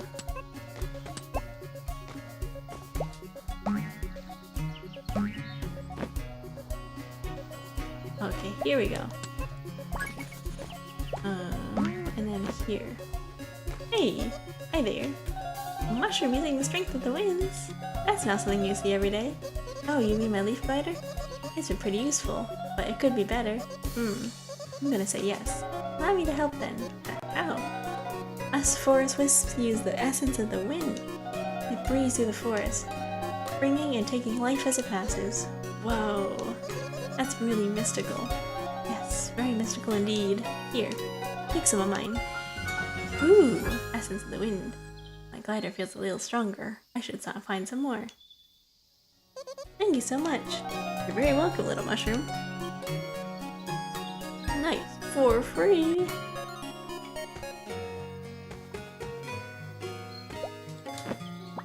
Whoa, whoa, whoa, whoa, whoa. Okay, let's see. I'm trying to find more of these green things. Can I check? No. Obligatory. Are you playing Silk Song question? I was talking about that earlier. I have the crippling issue of skill issue where if I were to, I can't even play Hollow Knight. Oh, sorry. This game makes me goopy. Honestly, it'd be skill issue. Like, I don't think I'm that good of a gamer to play Silk Song properly. It'd be a lot of getting lost, dying to enemies 20 times in a row, stuff like that. Maybe if I might try it out. Although I have to get Hollow Knight. 1 second.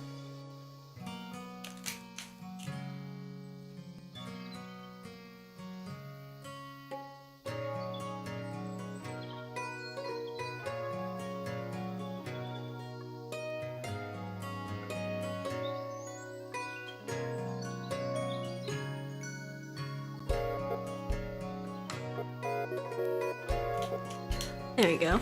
I had to like move my hair. Sucking at something is the first step to being kind of okay at something. True. Like I'm bad at shooters too. I'm really bad at FPS games. But that's just more of like nothing about I mean my tracking sense, I can follow something with a mouse. That's easy. That's fine. Reflexes otherwise, coordination, all of that, knowing where to hide, knowing angles, checking things, habits that comes to you when you play shooter games a lot. Not something I have. And it comes to practice, right? Doing something often is how you get good at something, but it's more of a, am I willing to spend that much time to get good at something? This massive mushroom is commonly referred to as the parasol mushroom. They're often found in solitary, in pastures, and woodlands. However, they're known to form in fairy rings, which is a naturally occurring ring of arca mushrooms. Wow, these are just perfect umbrellas. I feel so safe under the shade of these beauties. Thank you, Parasol Shroomy.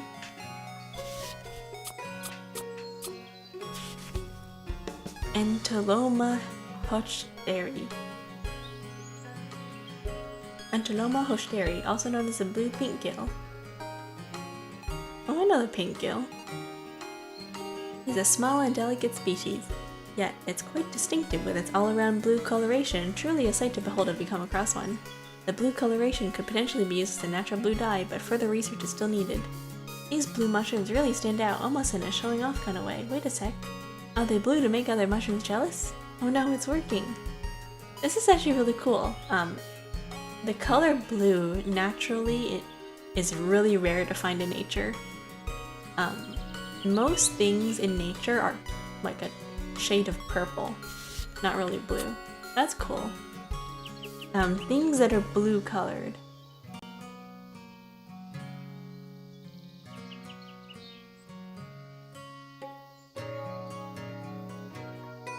like blue jays, certain types of butterflies, certain types of insects, but botanically, it's really hard to find that color. I'm not really sure why. I guess it's because it'd be hard for insects to detect them, especially flowers if they want to be pollinated, so the color blue is really hard to find among flowers naturally. So whenever you go to the store and you see a flower that's blue colored, that's artificial, that's not real. Purple is a very common color for flowers. Same thing with red, same thing with yellow, because they're easy for bugs to see. And flowers want to be pollinated.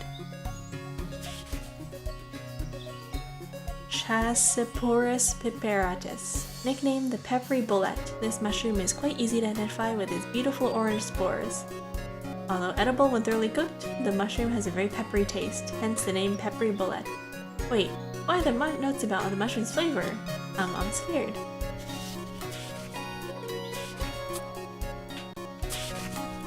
Okay. Let's see here. Let me look at the map.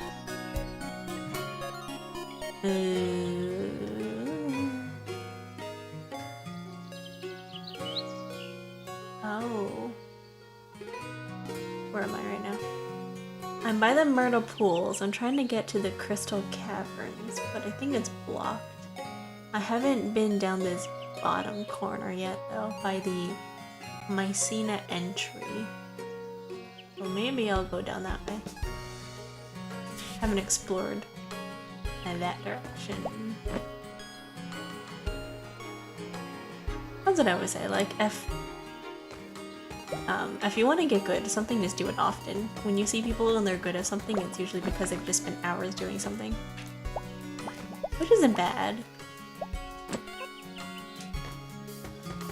It's more like, I don't know, I spend my time doing other things.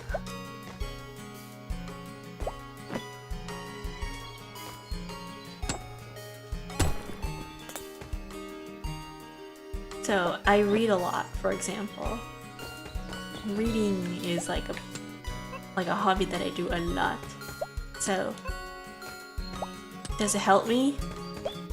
I don't know. Honestly, I don't know. It makes me interesting to be reading a lot, because then I learn things, but it's only useful when it comes to that. It's only useful in like telling people fun facts, but when it comes to like skills, honestly, nothing. I don't have that. Oh, wait. You're in there. Oh. Shiny. It kind of has a snowball effect. You do something you like, you become good, you like it more, you do it more. True.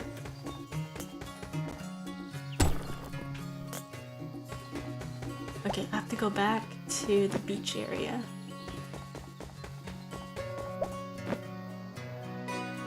You go to the beach area, you get the skill.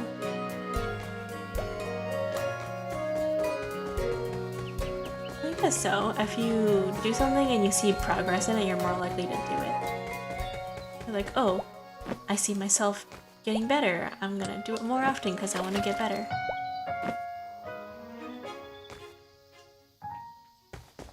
Up, up. The small squish returns. Hi again. Perhaps you felt the blade's potential? I knew you couldn't resist. It can be yours for 30 green crystals. Okay, the deal is struck. The blade of power. I probably shouldn't run with this out. Oh ho ho. I've made a knight of you, little squish. Thanks. Tread carefully as you harness the power of the blade, or you may use it to cut down vines blocking your path, but never unleash its awesome power on an individual. Okay, I won't. Finally, I can open this.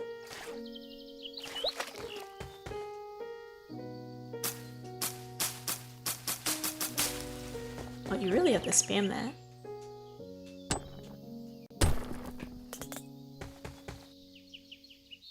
What the heck is this?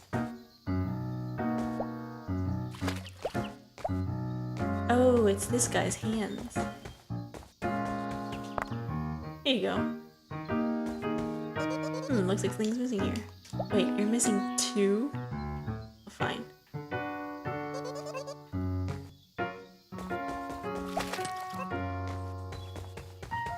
Arnett is missing 2 hands. Oh.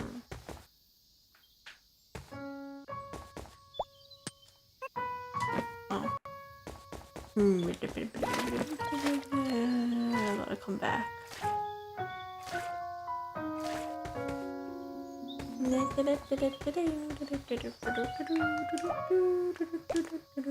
Aw. Climb that way. Alright, I think I'm gonna go to the Crystal Caverns. Probably. I don't remember if there was anything around here.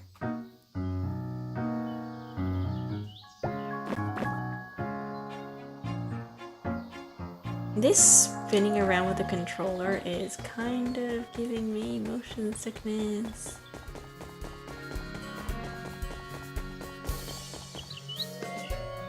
I actually might switch to keyboard.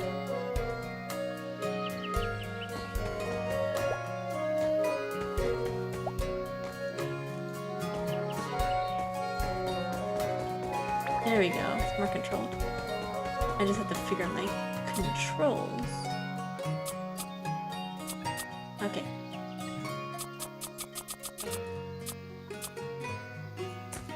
I'll figure it out.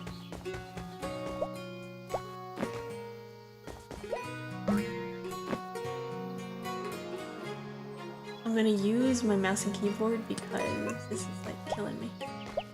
Controller's so comfy though. It is. It's nice to use. But the constantly moving around with the controller was making me dizzy. Especially for somebody who needs like a smooth look. I don't think I've talked to you. So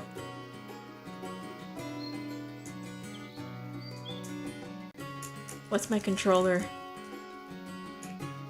for interaction? Hello? What button did I just press? Oh, E. Is there a river nearby? Yep. Oh, where is it?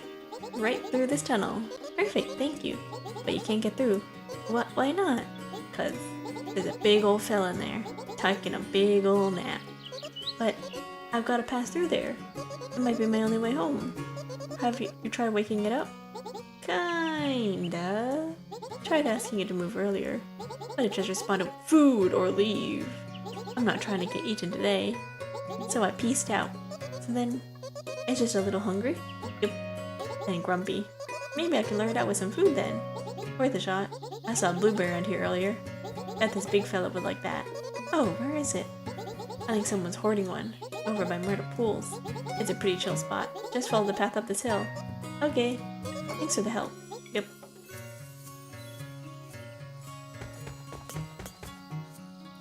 Blueberry.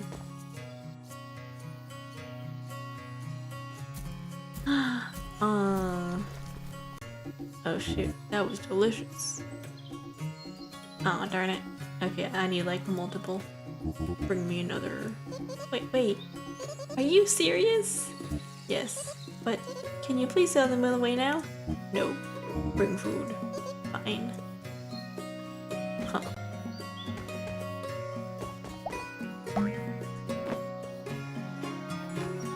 I need to...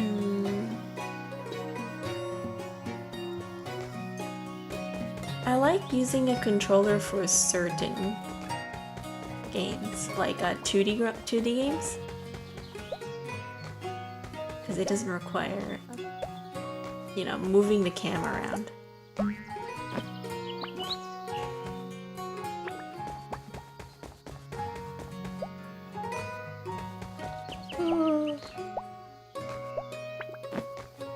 I think what's really interesting about, I don't know, random fun fact. When I don't know, when I get sick, for some reason, my main instinct is to like lie down. I if I'm not feeling well, I'm like, I'm gonna go lie down. I'm gonna sleep, I'm gonna nap it off. Like, especially when I have car sickness, like if I'm motion sick. I get motion sick a lot. So if like I'm car sick, I'm like, I'm gonna go lie down. Okay, I'm not gonna go that way.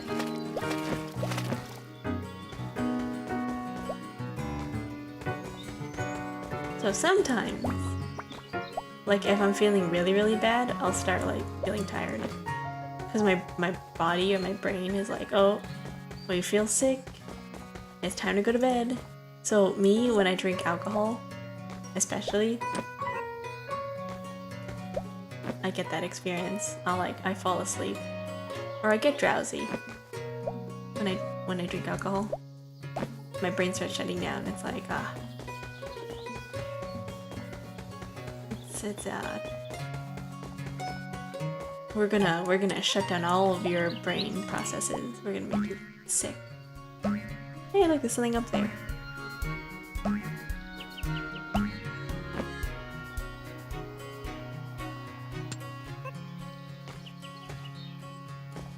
How do I get up there, though?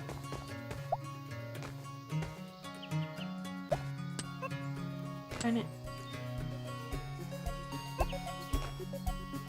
Get up there. I have a local name for that here, but I would think I'll dox myself if I say it. Oh. There's like a hole up there. I think if I go up there, maybe it's linked to that cave. There's also another hole up there.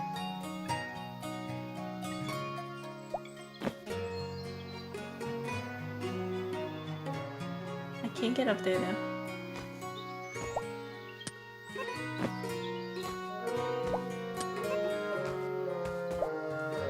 It's interesting as the phenomenon. I know, there's like some people have different types of being drunks, right? But I find my like type of like being drunk is like getting sick and then being like, I'm gonna go lie down because I feel sick.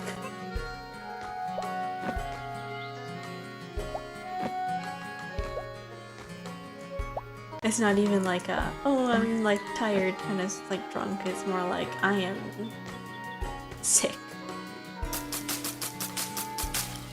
I feel like when I'm like that, it's like I'm fine and then I'm not fine. Ooh, glowy.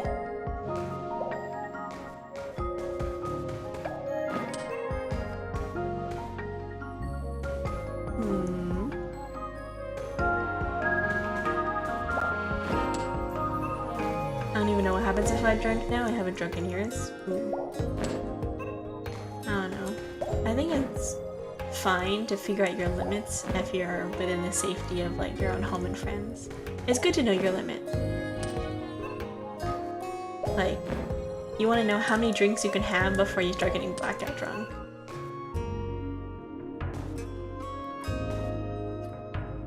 Probably the best.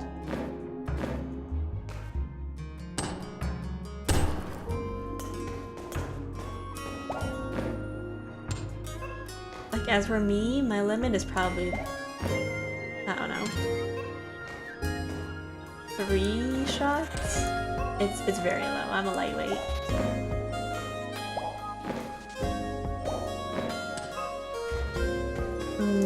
That might be a shortcut. I don't know what that is.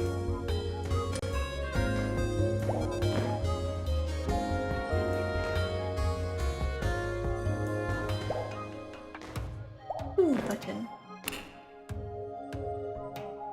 Ooh, draft.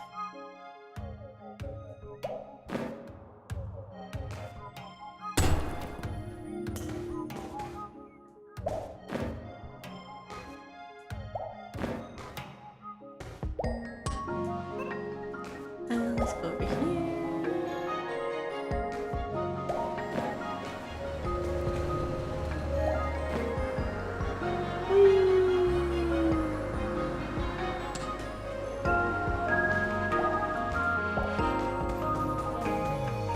Okay, let's see here. What else?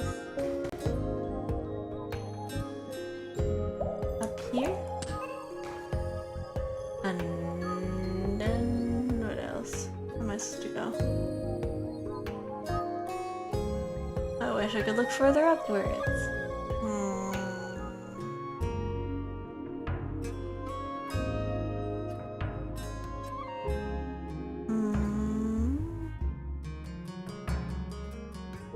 It's not a button.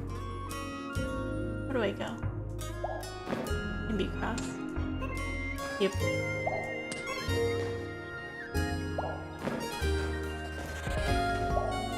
And then over here. Oops. I'm like leaning to the side because I'm trying to like move my head around. But I'm hitting my face against the mic. Okay, what else? Where do I go from here? Let me look. I can't go upward.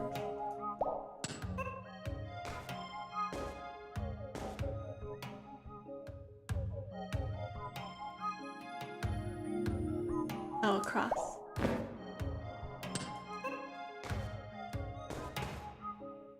And up. Nice.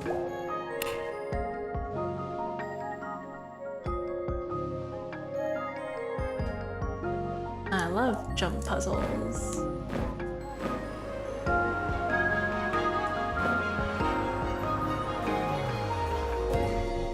Yay! Now, where does this take me? Oh, another area. What's in here? Nothing. Right. Just hold. Ooh, what's up here? Shiny. Don't mind if I do. You know that there's this one little mini game in Pokemon where you could go into like a little gem cave like this one. What the heck? Oh my god. There's like a game in Pokemon where you could go through a little gem cave and you could dig for fossils and gems. That's a pretty cool like feature. I don't know if they ever did that again in a game.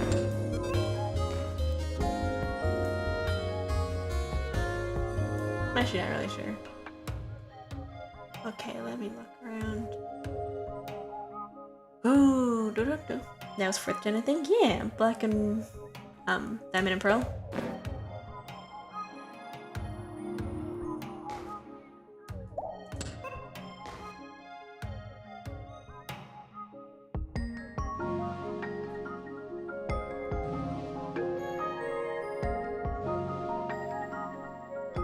Plug in my computer. Do my cable.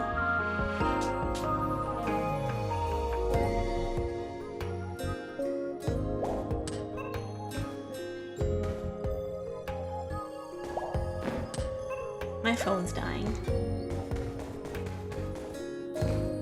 Okay. So I have to unlock something over there. Oh, I see where I'm supposed to go. Here. And here. Okay. This is like a really complex area.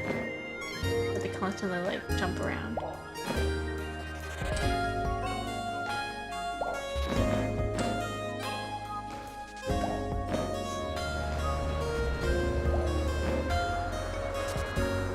Platformers.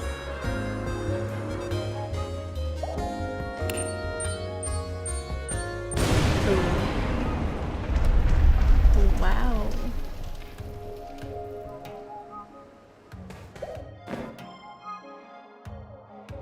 Wow. Oh, there's another one down there.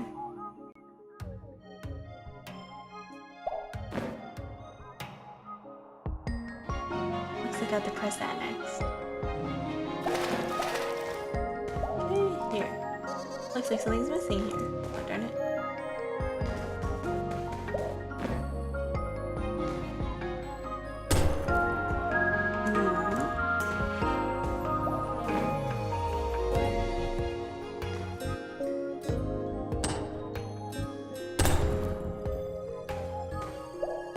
out of all the Pokemon games series that I've played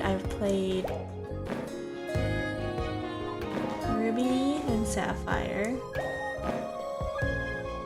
Diamond and Pearl, Red and... sorry, not Red and Green. Sapphire? No, that's the first game.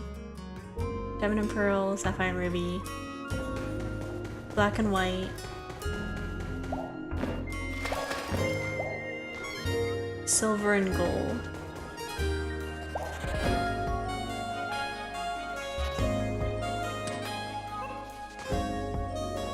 And I think that's it. I didn't play the newer ones. The newer games that involve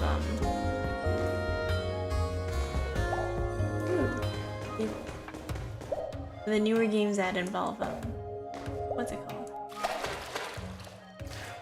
The Switch? Like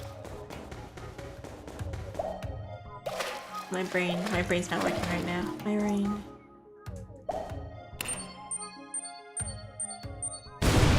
A and Z, Scarlet Violet, stuff like that. I haven't played.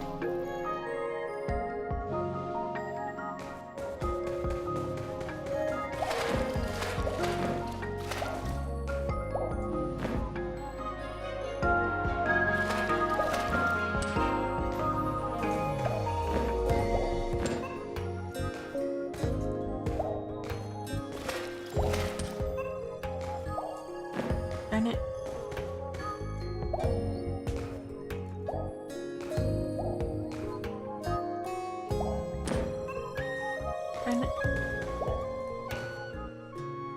How do I get out of here?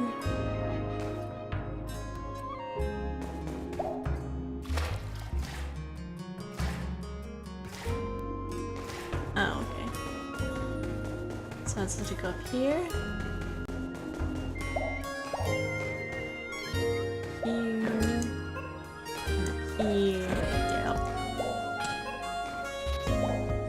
Oh, this is a nightmare. Infinity Nikki, if you know that game, is like this. There's a lot of jump type games, and oh my god. There's this one section in Infinity Nikki that's like this horrible jump type game.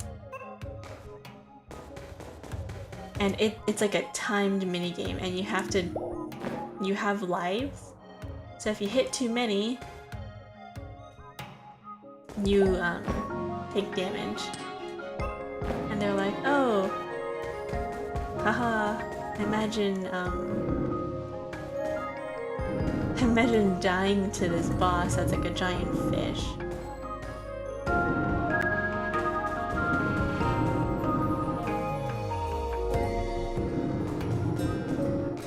Okay, I have this ball now. What do I do with it?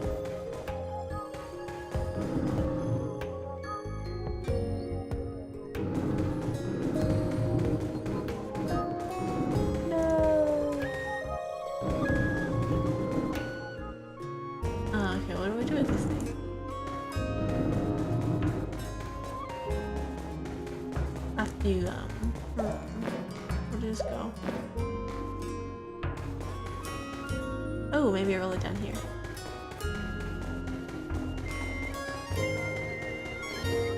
I'm gonna roll it. Come on, buddy, let's go. Let's go downhill. Actually, note that. Is this the way I came?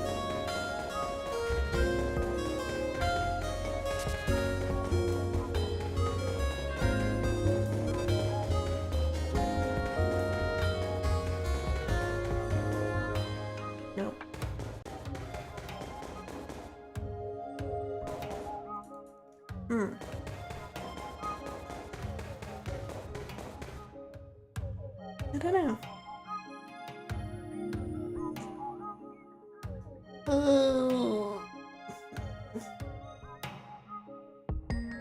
Let me stare at the wall for a second here.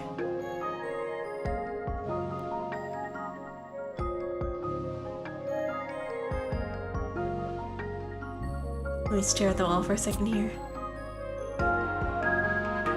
This game, the jumping and the moving around is like, oh my god, my motion sickness. I'm gonna have to stare at a wall.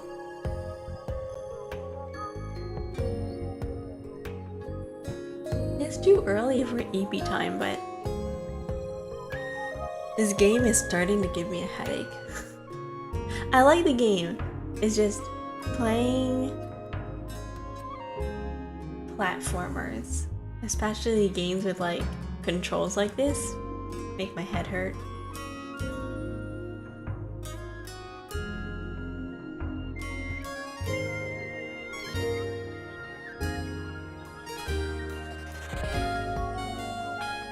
So I'm gonna sit here for a little bit and we'll see where we're at.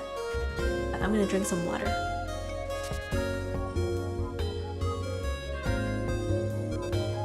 I'm gonna drink some water and I'm gonna contemplate life. Anyways, does anybody have any plans tomorrow? I don't really have any plans myself. Maybe school, actually. I have like I have an assignment to do. No school assignment. I'm gonna work on that. Then I have a... Please don't become a headline? Why would I become a headline? Why would I become a headline? I have to go lie down. That's what I'm gonna do. I might lie down. Later on. Thinking about it.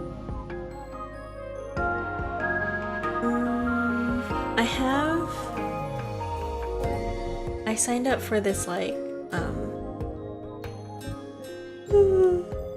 I signed up for this audio thing. They're gonna have like a little call with the stream where we're gonna talk about my mic settings. See if we can fix it. Or make it better. Actually, make it even better. That's tomorrow. And then afterwards, I don't know. I don't know what I might do. Probably school. I love Fridays because then I can sleep in. Well, no, Saturdays. Like I can stay up on Fridays and then I sleep in, and then on Saturdays. I gotta wake up late. Why would I become a headline? Is the game too loud? I can't tell.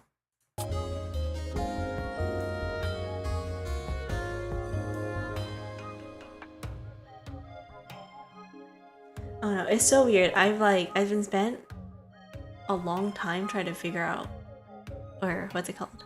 How do I put it? Like, learning how to be more in touch with myself. So when I'm just sitting here, I'm like, okay, what am I feeling? Right? Am I tired? Am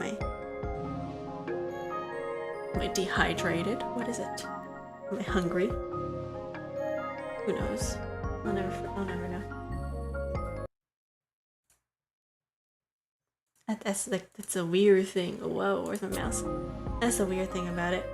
You're like sitting here and you're like,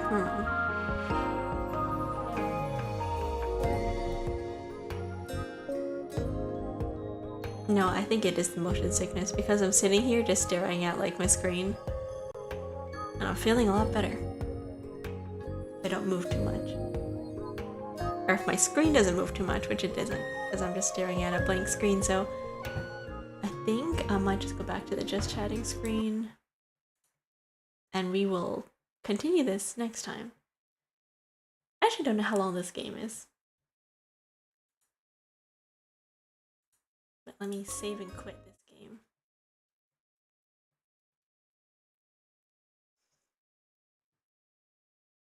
It's a cute game. I like it. My brain, though. Holy moly.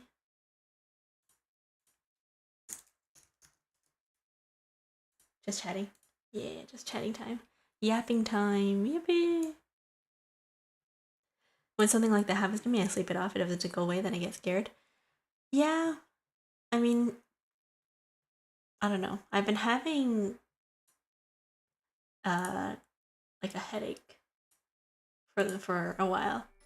Or not really a while, but it's probably sleep issues. I don't sleep during weekdays as much as I could. So like when I wake up and it's not in my sleep cycle, then I get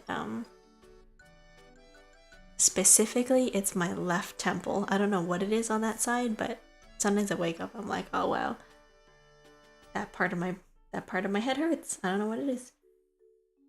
But then, you know, halfway through the day it goes away, so I'm not really sure what it is. Then I go home and I take a nap, and it's fine. I think it might just be dehydration. I don't drink enough water.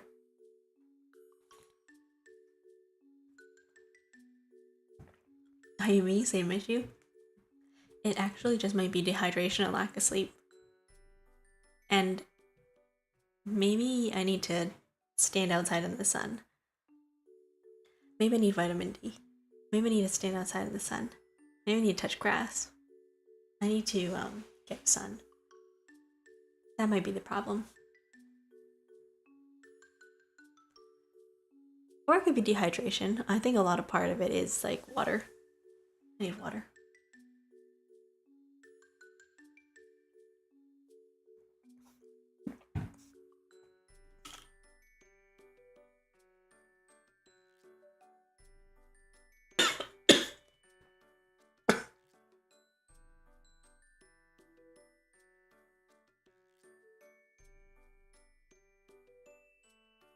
Oh, I just choked on water.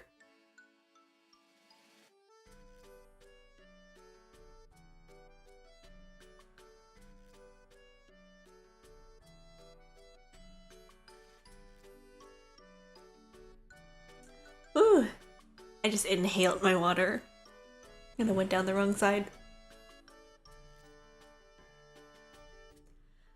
Ooh, I can't even drink water properly. My water's trying to kill me. Ooh. Oh my god.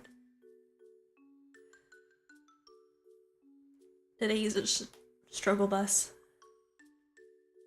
Today's struggle bus is me trying to vibe. Anyways, my screen just turned blue. It's 3 o'clock. It's 3 o'clock, my screen just turned blue, and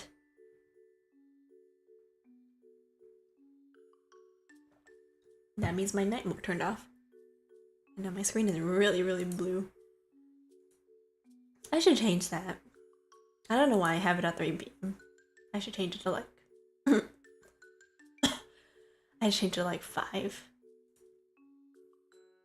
Turn on.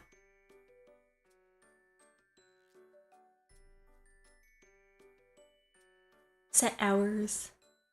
Let's change it to like 6. And turn it off at 6. Turn it. Oh. 6. Yeah.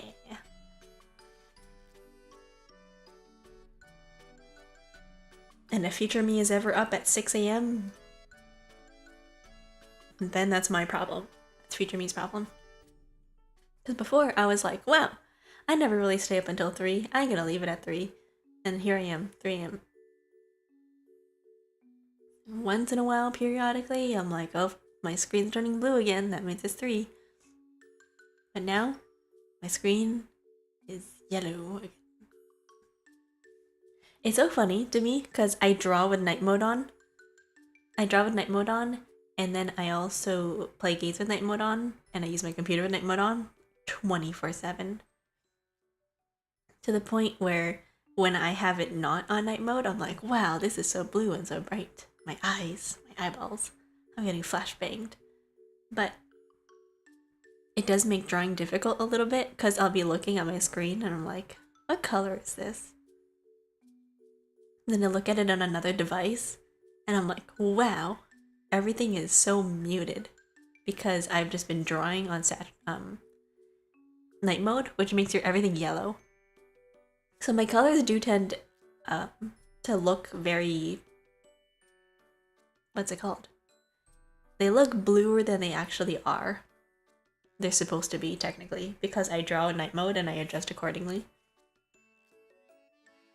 So I'm looking at my thing, I'm like, oh yes, it's very blue-hued, very muted. Because I've been drawing with night mode on. I like it though, I'll leave it on. It doesn't really bother me that much. I wake up at 4:30 a.m. It's wild hearing people go to sleep when my day starts. Oh my god. I don't know what time it is for you, but that's wild. It's, I wake up normally, like on weekdays at 7-ish. Sometimes I wake up at 7:15, depends. And then sometimes if I really sleep in, I wake up at 7:30, and then I wake up and I'm like, oh no, I'm gonna be late, so then I have to speedrun everything. That was me today. I was like, I woke up at 7:30, and then I have to leave 9 in the morning, but it's Saturday here, so it's fine. Ooh, nice. Why are you up at 9 in the morning? What are you doing up at 9 in the morning? Shouldn't you be sleeping in? That sounds early. On a weekend, 9 a.m., I'd prefer just sleep in. I want to sleep in. That'd be nice. I realized with this background, my gold text is kind of hard to read. That's kind of hard to see. I'm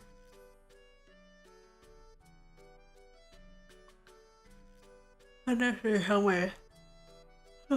my background is. I hit the gym and do my housework early in the morning so I can hang out later. Oh. You're one of like those people. You're a morning person. I'm like a night owl. I prefer going, staying up late, waking up later, doing all my stuff at night. Because I feel I concentrate better because it's quiet at nighttime. It's a little bit different during daytime. Everything's happening. What do you mean one of those people? You're a morning person. You do things in the morning. I have a friend like that.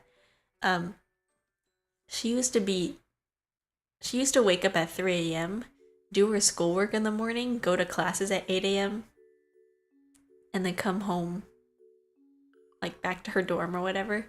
She would come back. I think our classes finish at around 3. She was an engineering student, so, her schedule was crazy. But she'd wake up at 3 a.m. in the morning, do her schoolwork, do all of that.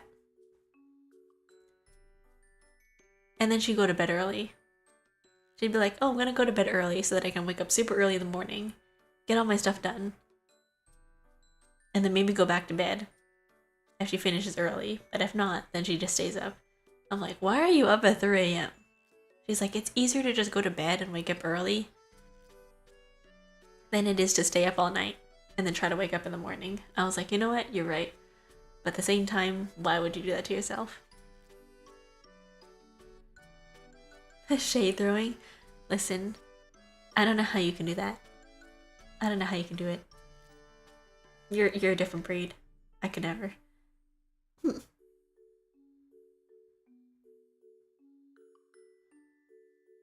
People who... Oh my god, there used to be a trend on TikTok a while ago where people were like... hey... I think it was like a couples thing, but they would take their partner and they would wake them up at really early hours in the morning, like 4 a.m., 5 a.m., and be like, hey, watch the sunrise with me. Watch the sunrise with me. And then it became like a whole topic where it's like, would you wake up at 4 a.m. to watch the sunrise with your partner? And if you say yes, versus if you say no, and people had varying responses of what they would say and what they would do. And some people were like, oh no, I work night shifts. I could never wake my partner up because If I did that and they just went to bed, then they would kill me. And that's like, yeah, makes sense. But other people were like talking about how they would, you know, they were like, oh, if I really love them, I would do whatever. I would watch the sunset with them if they really, really wanted it. Stuff like that. So it became like an interesting discussion. I would never dare to wake up my partner, and if not for an emergency. Yeah, some people. But that was like a topic on TikTok a while ago. They were like, oh, would you wake your partner if it was to see the sunrise? I think it started because like some person on TikTok was talking about how they were waking up their partner, and then their partner got super mad about it. They were like, you wake me up to see something like the sunrise? And I guess it stems back to the whole I forgot that, oh my god, TikTok has all these like really inane theories about these little things, but I guess it's kind of a little bit valid, where it was talking about how a relationship dies when you no longer show each other the little things. And that's really interesting to me. When you're like with somebody and then you see something, then you want to show the other person. It doesn't matter what it is. It could be like, oh, look, a bird, look, a frog, look, a cool tree, look, a cool leaf. And if the person doesn't even bother to acknowledge it, and they don't go like, oh, cool, versus like, you know, at least they say something about it, versus like, stop showing me this, I don't want to see that, whatever. Like they brush it off. When you like, I guess when they start doing that, then you're like, oh, they don't really like you. And then you don't feel what's it called, like, how do you like preserving? Oh no, I'm in a relationship with half my friends.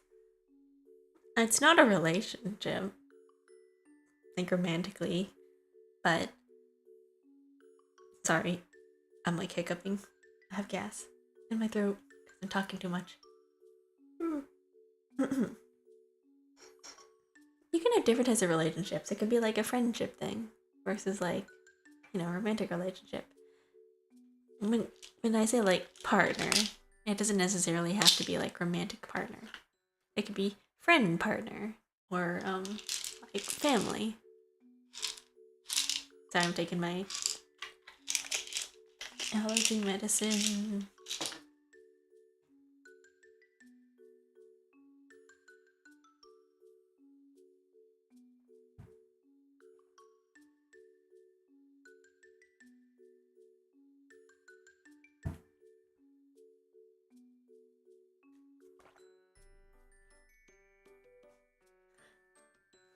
It's just more of like a measure of like how well or like how good is your relationship with somebody, you know? If you feel like you can't show them something mundane, no matter what it is, and they don't react and they don't go like, oh, that's nice, then like, I don't know. I guess they don't really have an interest in whatever you do. Real talk, being someone's couple includes being their friend, in my opinion. True. Well, I think if you were dating somebody like romantically in a relationship and you weren't their friend, then what are you? That's weird. If you can't go to your partner and talk about anything, are they like, why are you dating them? That's weird. That's such like a weird concept to me nowadays, that some people date and they don't consider them their friend. Like, what are you doing with that person then? Are they just your fuck buddy? What is it? Are you just like, what is that? What do you talk about when you're with each other? What do you do? Why are you together? It's such a weird concept to me.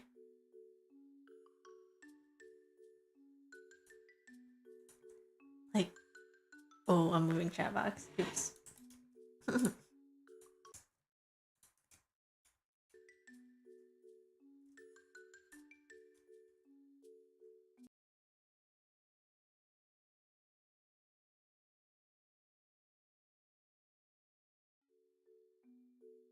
I moved the wrong screen.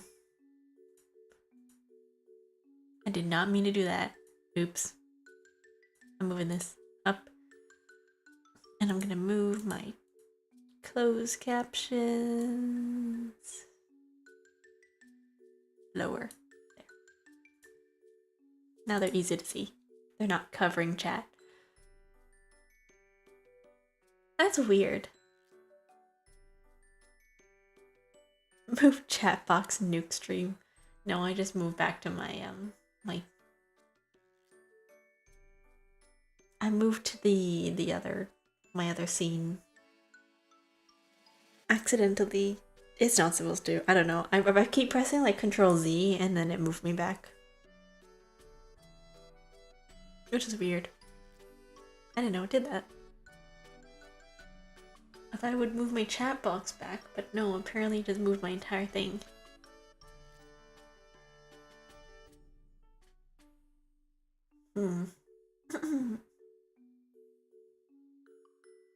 I really don't drink enough water. I'm thinking about it. I'm like, gosh, how much water did I drink today? I had soup, so that counts. I had cucumbers, that counts as water. I had like a quarter of my water bottle and like now half of this water bottle. I'm trying to calculate how much water I drank today. I probably didn't drink enough.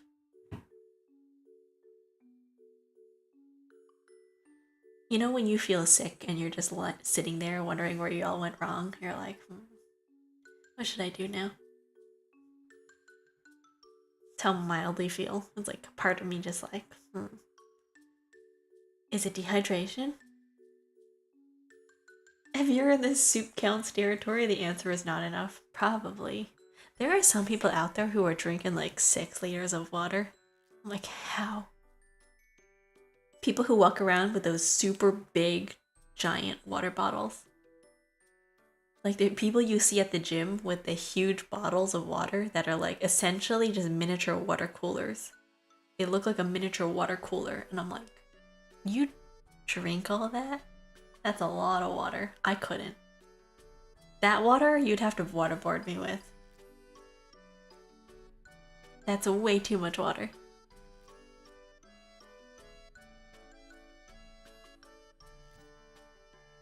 I mean, to be fair, I'm really picky with my water. It's not even like a flavored water thing. For me, it's like, if the water's too cold, I won't drink it. If the water is too cold, I won't drink it. If the water's room temperature, I might not drink it. If the water's warm, like hot water, if it's too hot, I won't drink it. I will drink slightly lukewarm water. Lukewarm water is really nice. It's also really good for your throat. Room temperature water is also really nice. Cold water, I don't like. Too cold. 1 hour session of CrossFit is like 1.5 liters of water. That's a lot of water. That's not good for their kidneys. I don't know. Is drinking too much water bad for your kidneys? I thought like drinking a lot of water is good for you.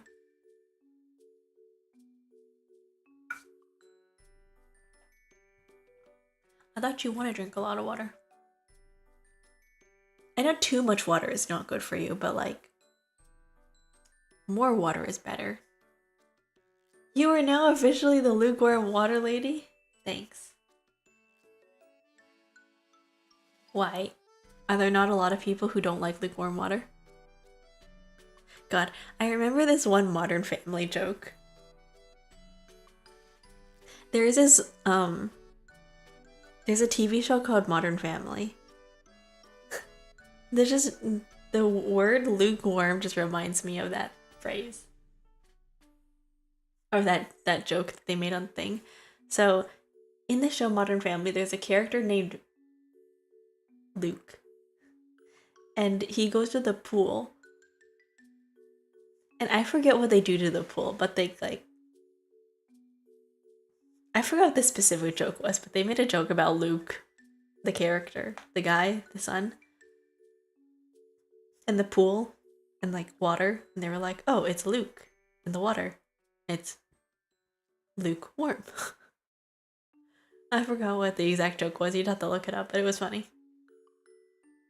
Never heard a picky water drinker until now? I don't know. I just noticed that myself. If I have a glass of ice cold water, if I go to a restaurant with ice water, and then they hand me a cup of ice water, and I sit there and I'm staring at the water of ice, I'm like, great. I'm not gonna drink this. I'm gonna sip it. And 9 times out of 10, unless I'm super thirsty, by the time I leave that restaurant, that water glass is going to be a quarter full. Like, I'm talking 3/4 full, not like 1/4, 3/4. That's how slow it takes me to drink cold water. I will leave that restaurant and that water glass will be full. They pass by and they're like, would you like more water? And they see my thing, they never even ask. They're like, she's got so much water. So when I go to restaurants, if they ask me what would you like to drink, I have to tell them just water, no ice. Because if they put ice in it, I'm not gonna drink it. It's gonna take me a really, really long time to drink it. I don't know, because having a full mouthful of ice cold water, it's too cold. It gets brain freeze. It gives me brain freeze. Like, you must understand it is an American/Canadian thing. We don't do that here. Water is at the room temperature or fridge temperature and you let it warm. Yeah, see? Here, the default, they give you a big glass of ice water. Sometimes with a lemon. If you're at a fancy restaurant, they'd be like, here you go, ice water, lemon. It is the standard here. I don't know, people here in North America tend to be really into cold stuff. It's like ice water, sparkling like soda with ice. Air conditioned everything. You walk into a place, everything is just blasting the AC. Full on cold. And then they also serve you ice water on top of it too. So you're like, why? Why are they doing that to you? I walk into a place, they're blasting the AC, super cold. And then they hand you a glass of ice water. And I'm like sitting there like, I'm freezing. And you're giving me ice water and I'm cold. And I'm gonna get brain freeze.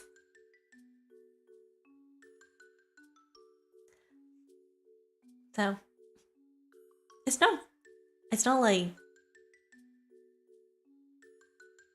I don't know. Maybe it's a teeth thing too. Like, when you hold super cold water in your mouth, don't your teeth hurt? I don't know how people are able to drink cold water. I don't know how people are able to drink ice water. It's too cold. 19.5 degrees Celsius is the perfect temperature. I don't know how cold that is. Or warm. 19.5 degrees Celsius.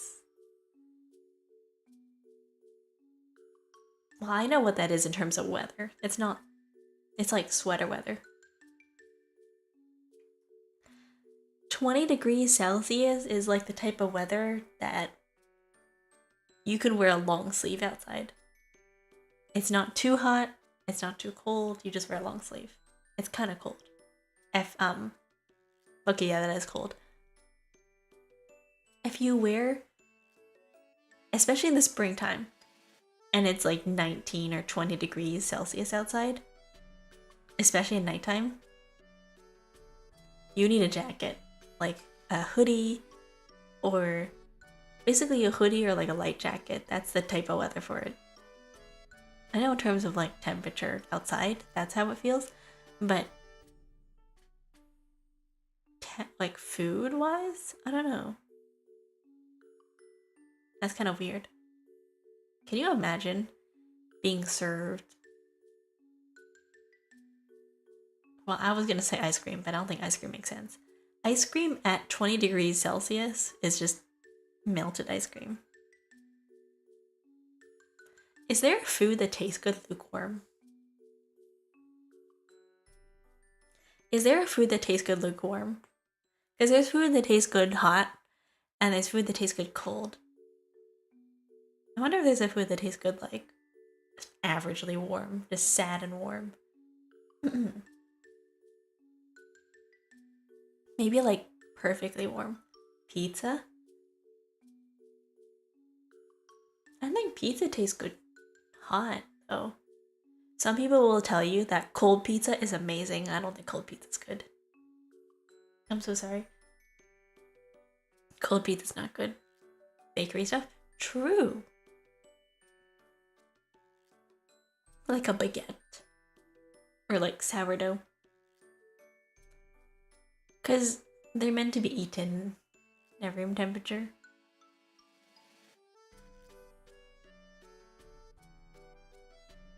I'm dying. My throat. My water that I like drowned myself in half a minute ago was like coming back. I don't think pizza tastes good at 20 degrees Celsius. The best thing about having pizza for dinner is cold pizza for breakfast. I will die on this hill. Ugh. I think cold pizza for breakfast is probably the worst form of torture you could ever have. It's not good. I don't like cold pizza. I like my food warm. If I have to have cold pizza for breakfast, that's going in the microwave. Having cold pizza is the #1 way to give yourself a nightmare. Food poisoning. I heard that some people say if you have cold pizza for dinner and you sleep, you have an increased chance of waking up with either a weird dream or a sleep paralysis demon. People always say that. They're like, if you eat cold pizza before going to bed, you're probably gonna have a really weird dream. What kind of monster microwave cheese? It tastes horrible? I do. I microwave pizza. Listen, there's a technique to it. You don't microwave it for a really long time, you only microwave it for like a minute. You know what's a really great treat though? Not pizza for breakfast, but cake. My family has a tradition that whenever it's somebody's birthday and they have leftover cake for the next day, they get to have cake for their birthday in the morning, the next day. The birthday cake? Because we have birthday cake after dinner, the night before, and then there's leftovers, and then they get to have it in the morning for breakfast. That's what we do in our family. You get to have cake for dessert, and then cake in the morning for breakfast. That's nice. What's your favorite type of cake? My favorite type of cake is strawberry shortcake.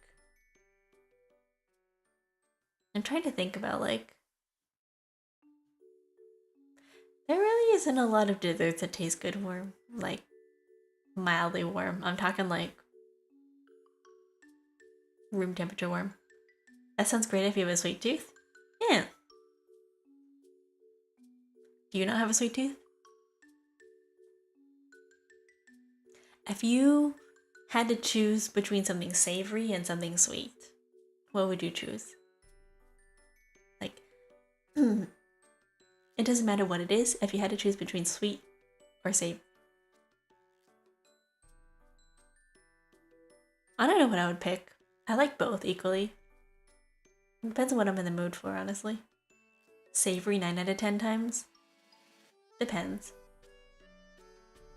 Like, I have days where I'm really craving something sweet, and then I have days where I'm craving something really, really salty. But I find with sweet things, you can't have sweet things too much. Because you can eat a lot of savory stuff and still feel fine. You can have a lot of savory stuff and be like, oh, I'm still hungry for like other things. But if you have too much sweets, like too much sugar, Then your mouth starts getting numb. Your mouth kind of goes numb. I don't know. That's just a me thing though. Maybe. I find that if I have way too many sweet things, like if I have a lollipop, like a really big lollipop, like one of those super, you know, those giant swirly lollipops that you have as a kid, those huge ones, you can't eat those in one sitting.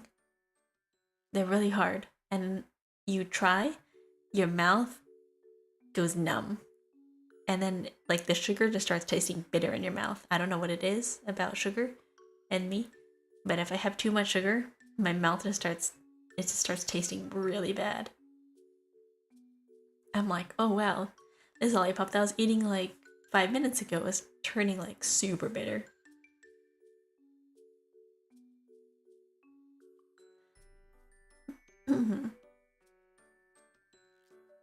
So maybe like 6 times out of 10, I think I would choose savory. Because if I had to choose between, well, depends on what I'm picking. Like, if I picked between, like, a cake versus, like, a steak, I might pick the cake. If I had to pick between, like, cake and a steak, I'd go for cake. But if the other option was hickory sticks, like barbecued, like hickory sticks, they're like little potato chips. They're really good. I might go for the chips. Honestly, I like shrimp chips. Or like ramen. Like, depends on what the type of food is. If I had to pick between, let me see, candy and chips, I might go for the chips. So yeah, maybe my choice is like 6 out of 10 savory. My breakfast has been oats and chicken breast for 9 months, so my opinion might be screwed. Why are you eating chicken breast for breakfast? I get oatmeal, or like oats, but chicken breast? That's weird. There is some people, I mean, I can't judge. There's some people out there who just straight up drink raw egg for months.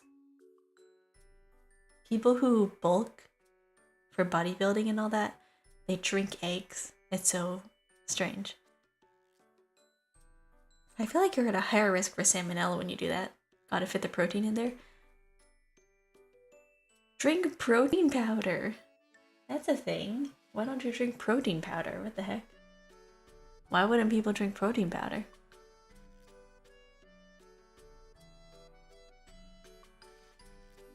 Why wouldn't you drink protein powder?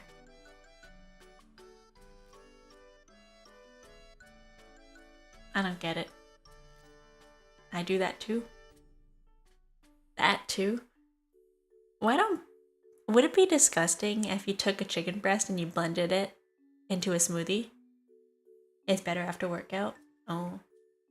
Would it be weird if you took like a chicken breast and you blended it into a smoothie? Would the texture just be weird? Why don't they do that? You've got people out here disrespecting chicken. They're like, I have a plain chicken breast for dinner. A single, just plain chicken breast. No skin, no bone, just plain. No seasoning, nothing. And boiled broccoli. And it's like, do you hate yourself? It's always the people who are either like extreme dieting or people who are really obsessed with like health. They eat like that. And it's like, spices don't have calories, Spices are fine. Why do you hate yourself? You don't even need to fry it in anything. You don't need to add oil if you're concerned about that. But please, at least sprinkle some pepper and paprika or something. Parsley. It's not going to kill you. Spices are fine. If you don't want salt, you can leave that off. But like, at least add cayenne pepper or like parsley or rosemary or something. My God. I see on people's meals and I'm like, oh my God, this is so sad. And then you wonder why some kids grow up and they hate certain foods. Some kids grow up and they're like, I hate vegetables. And you were like, okay, what did you eat as a kid? Just boiled peas. Okay, no wonder. Like, season your food, it's okay. Roast your vegetables. If you don't like them one way, try them in a different way. Cook them differently. You don't have to boil everything. You don't have to stir fry everything. You can season your vegetables too, you know. Some of us have a different relationship with food. It's easy to stop or not crave what is wait. It's easy to not crave when what is waiting for you is plain and exciting. Why would you do that to yourself? Why would you do that to yourself? Why would you do that to yourself?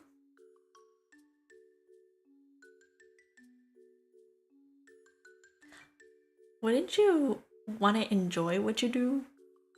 Like, if you're gonna, if you have to eat for survival,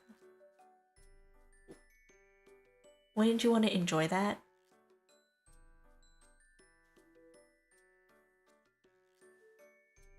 Even if you're really super picky with food, right? Even if you're super picky, eat something that you enjoy. It doesn't have to be about like everything.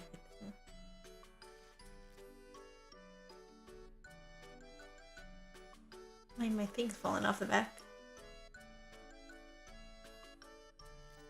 Oh no. I could never eat the same thing every single day. I think I get bored. I'm trying to think. If I had to pick something to eat for the rest of my life, I don't know. I don't know if I could do that. Sometimes you have to lose 30 kilograms and you have to take some hard measures. Are you a bodybuilder or something? What is this? And if it's for like health purposes, that's fine or whatever, but I think there's other options. I don't think you can like, I don't know. There's like a balance. I think everything's in moderation. Because if you go like extreme cold turkey, you're more likely to like, I think it increases the risk of possibly binge eating.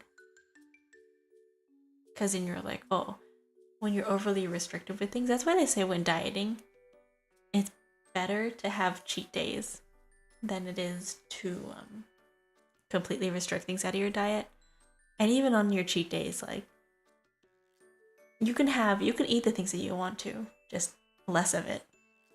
Moderation. You can do things in moderation. And even then, spices aren't gonna kill you. It's fine. Season your food. Add spices. Spices don't have calories. It's true, spices don't really have calories. Have vegetables. Rosemary, parsley, pepper, black pepper. Different types of vegetables. Things like that. I don't know. I was raised with like the type of parents to be all like, here you go. You know, plain vegetables, but I was never really a picky eater. I've got like stuff all over the place. I have to clean my room tomorrow.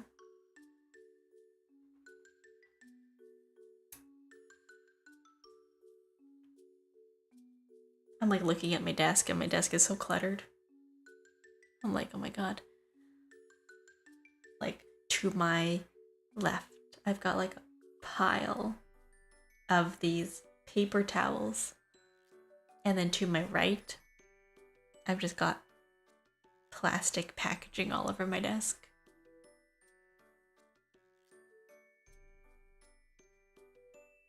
I'm just like, wow, why is this here? I need to throw it out. What am I doing? What am I doing with my life? Everything takes up space. My desk isn't very big to begin with, too. So whenever I have to move things around, it's just like loud and cluttered and things all over the place. No bin in the room? No. I don't have a trash can. If I have to go throw something outside, I gotta go to the bathroom. I have a trash can in the bathroom, and that's it. There's also one in the kitchen, but that involves going, like, really far. So. Nope.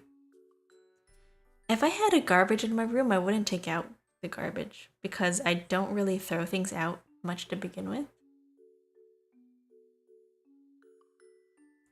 I have a strict policy. I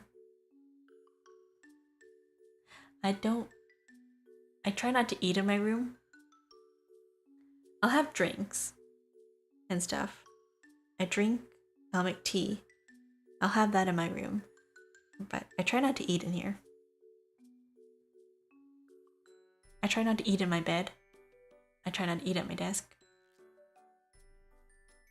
Maybe once in a while I'll have like candy at my desk, but that's it. Like a little pack of gummies.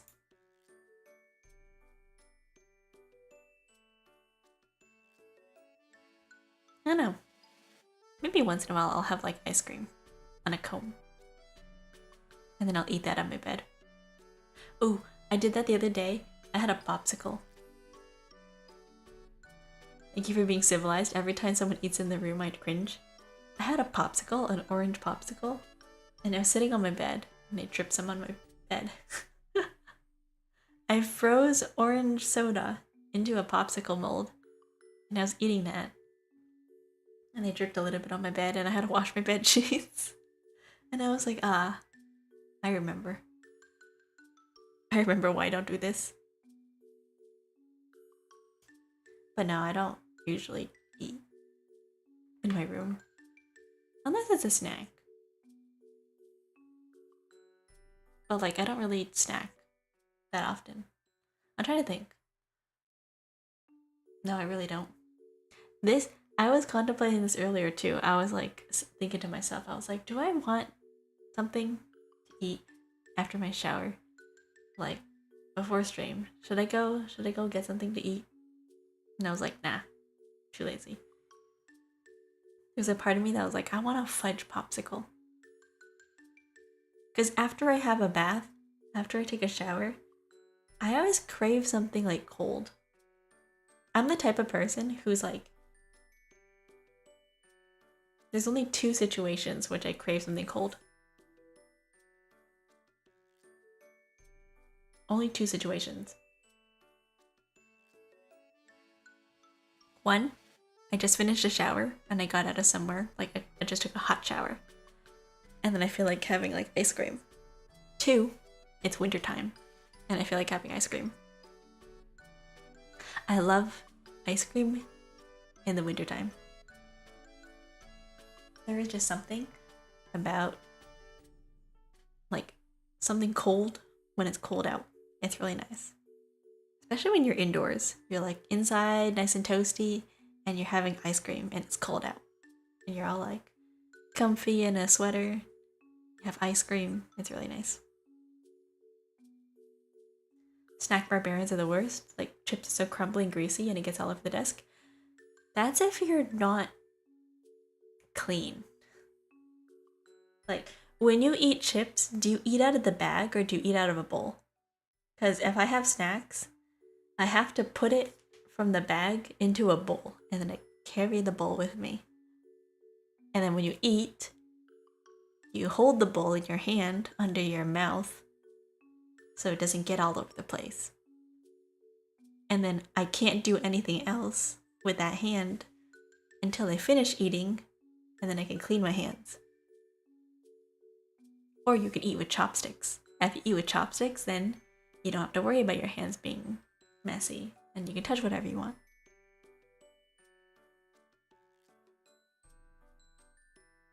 Or you can like shove everything into your mouth at the same time. If you shove everything into your mouth, then you can clean your hands afterwards. No mess. Super fast. Super fast eating.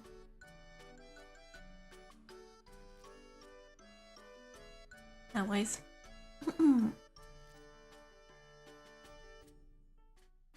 I know. I don't eat with chopsticks. I don't eat snacks with chopsticks. I just use my hands. I'm like the type of person who, after I finish eating something, I'll just go and like clean my hands afterwards. I don't mind. I'm not too bothered by like dirty hands, dirty fingers.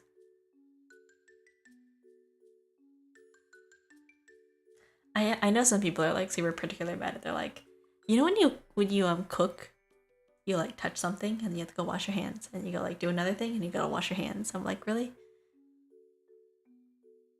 I don't care. Messy hands all the way. I'll touch everything. I'll like be making cookies and my hands are covered in flour. I'll go touch something else. I'm like, okay, my hands are covered in flour. Time to touch the bowl. Time to touch the utensils. Time to open this container. Hands is fine, but it's not fine if you're gonna be smearing the grease over a mouse and keyboard. Yeah, not that.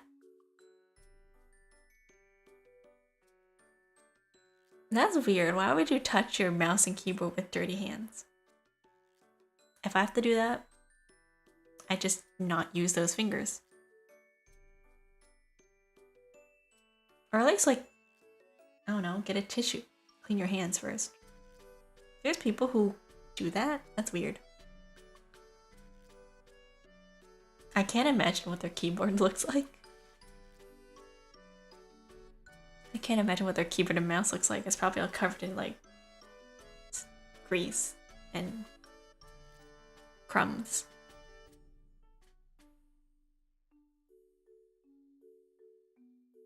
And then you look at the room and you're probably like, ah, that's probably why. That's probably why there might be bugs. Apparently it is a thing though, like sometimes ants will make their home inside your computer. Like ants like electronic parts. It has that gamer TM gunk. Oh no. It's just a mixture of the sweat and grease.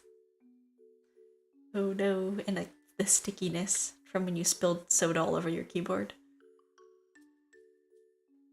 Just a mixture of things. I'm actually not a big soda fan. I don't really like carbonated drinks. I don't drink carbonated drinks. I don't like carbonated drinks. I prefer, if I were to drink a soda, I have to have it flat.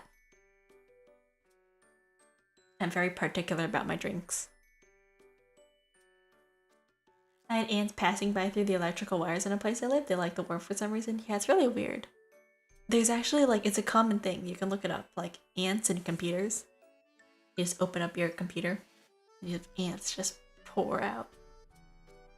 You can look it up. It's like ants and electrical stuff. They really like it.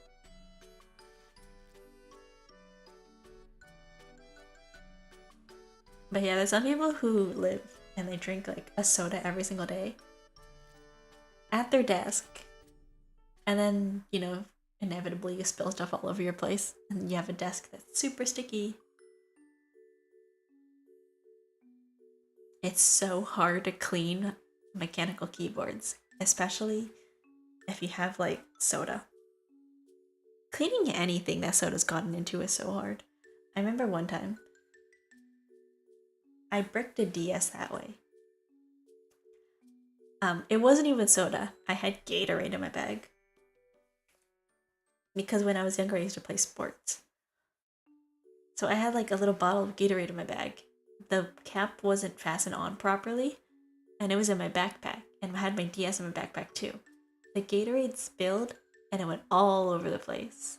And then when I took out my DS, it like died because the sugar got inside the electrical components and it corroded it. That was sad. I was like, no, my pink DS Lite.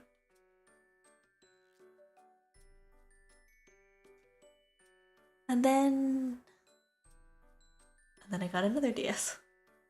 I had to borrow from somebody else though. I just basically got a handyman down. I got a hand-me-down. They were like, oh, I'm not using this anymore, you can use it now. I was like, yay, I have a DS again. Saddest day in the life of a youngling. Yeah, I was really sad. I was like, oh, my DS.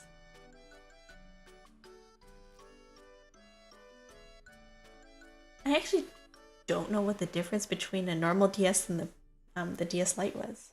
Other than the DS Lite was maybe technically it was lighter maybe and the screen is smaller. I'm actually not really sure what the heck the difference was. I wonder if it has to do with like weight or size or the screen or something like that. Who knows? DS was bulkier and the lighting was worse. Really?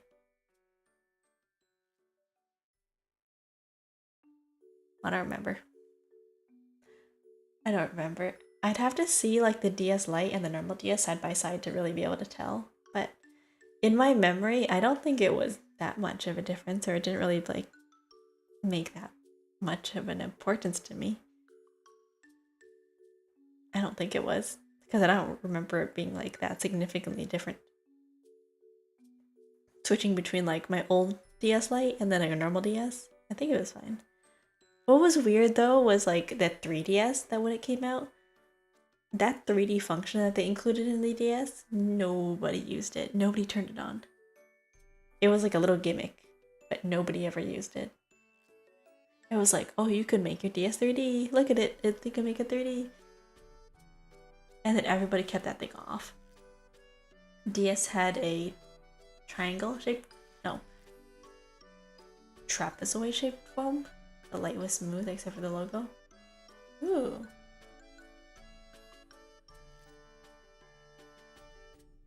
Oh. Really? I don't know. I've never had them side by side to be able to tell. I'm gonna look it up. DS. DS.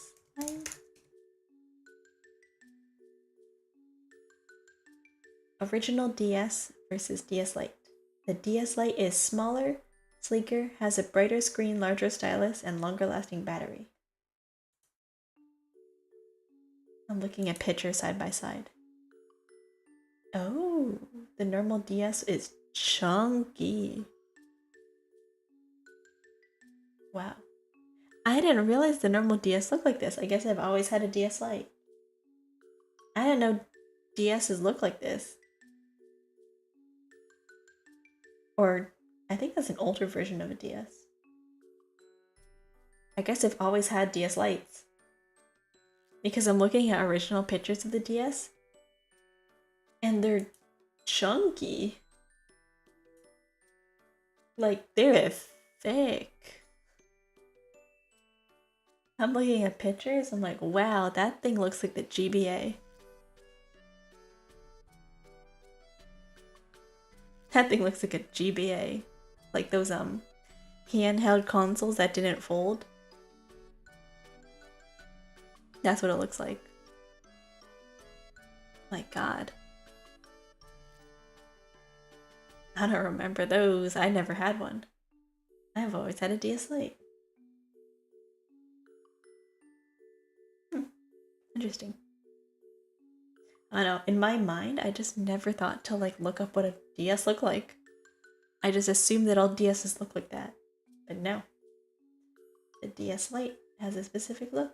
Or maybe I'm looking at like an older version of the DS. Because like I'm looking at a picture right now and it's very thick. But then I'm looking at a different type of version of the DS and it looks like the normal version of the DS. So, I don't know. I think I'm just looking at an older model of the DS. I bought the Anbernic RG35 just for the nostalgia of the GBA. I don't know what that is. What is that? Is that like a ROM or something like that? Like a game console? A vintage console?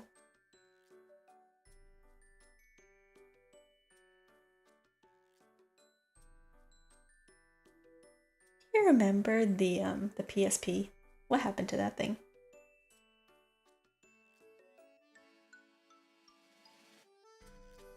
Whoa. RP3. A little emulation console in the shape of a GBA. It runs up to PSP. Ooh, interesting. RP3. The PSP.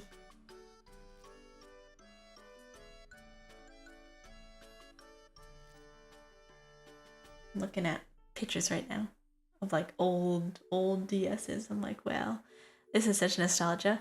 They peaked with that console. They're such like, the DS was such a nice design. It folds in half. It has 2 screens. You can see 2 things at the same time. The stylus and everything. It's touchscreen and it has a stylus. Oh my god, it was such a nice little device. I miss playing on the DS. That's what I miss. A little handheld device that I could just pull out, play a game. The touchscreen was terrible and prone to getting scratched. That's if you have like an aggressive touch. I don't know. I was never one to like really press down on things, so my screen is pretty good. The touchscreen wasn't bad. The touchscreen is not bad. And if you have like a really aggressive hand and you're like really pressing down into it, then yeah, it might get scratched with the stylus, but if you're like really light with it, it's not that bad. And I'm somebody who played a lot of Scribblenauts / Pictochat / I don't know, Mario Party? What is that game that requires you to draw on the screen a lot? I think it was Mario Party. Like some Mario game. There's a couple games out there that require you to just draw on the screen. I was like, oh, get your thing. Try to be gentle when you're a kid trying to catch Entei in Pokemon Ranger. Oh my god, Pokemon Ranger. Where they made you like take the stylus and draw circles in your thing to try to like catch characters. I was gentle playing that game. It wasn't that hard. It's not that hard. You don't need to like grind on the screen.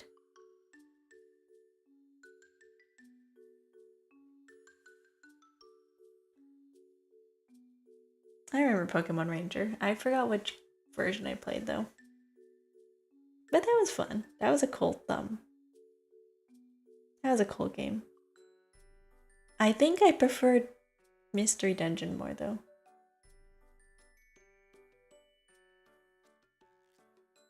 Just skill issued half the population. Yeah, why are you pressing so hard? The thing works still, even if you're like lightly pressing it. It doesn't matter.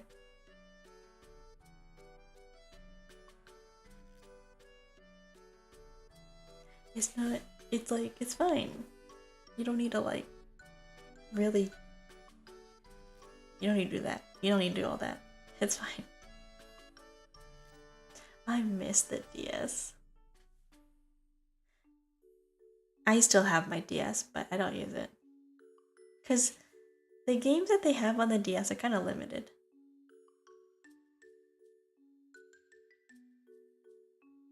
Although, there are some games I wish that I played. I'm looking online at like the different types of games that they recommend. I'm like, oh, what type of games are there out there for the DS? And there's some games out there that I've never even heard of, but they sound really fun. Like I think one of them was involved like a Japanese story-based time travel game. It's really interesting. I forgot the name, but you're basically the premise of the game is that you open portals. Ace Attorney was goated. Elite beat agents too. The non-horror games, it was a good time. Yeah. I love Ace Attorney, and I really like Professor Layton. Those are my 2 favorite games. trying to remember what the name of those games were. But yeah, the 9 Nonary game series. I played a lot of Style Savvy, honestly. I was really into dress-up games. I like Style Savvy. Ooh, that was my wrist.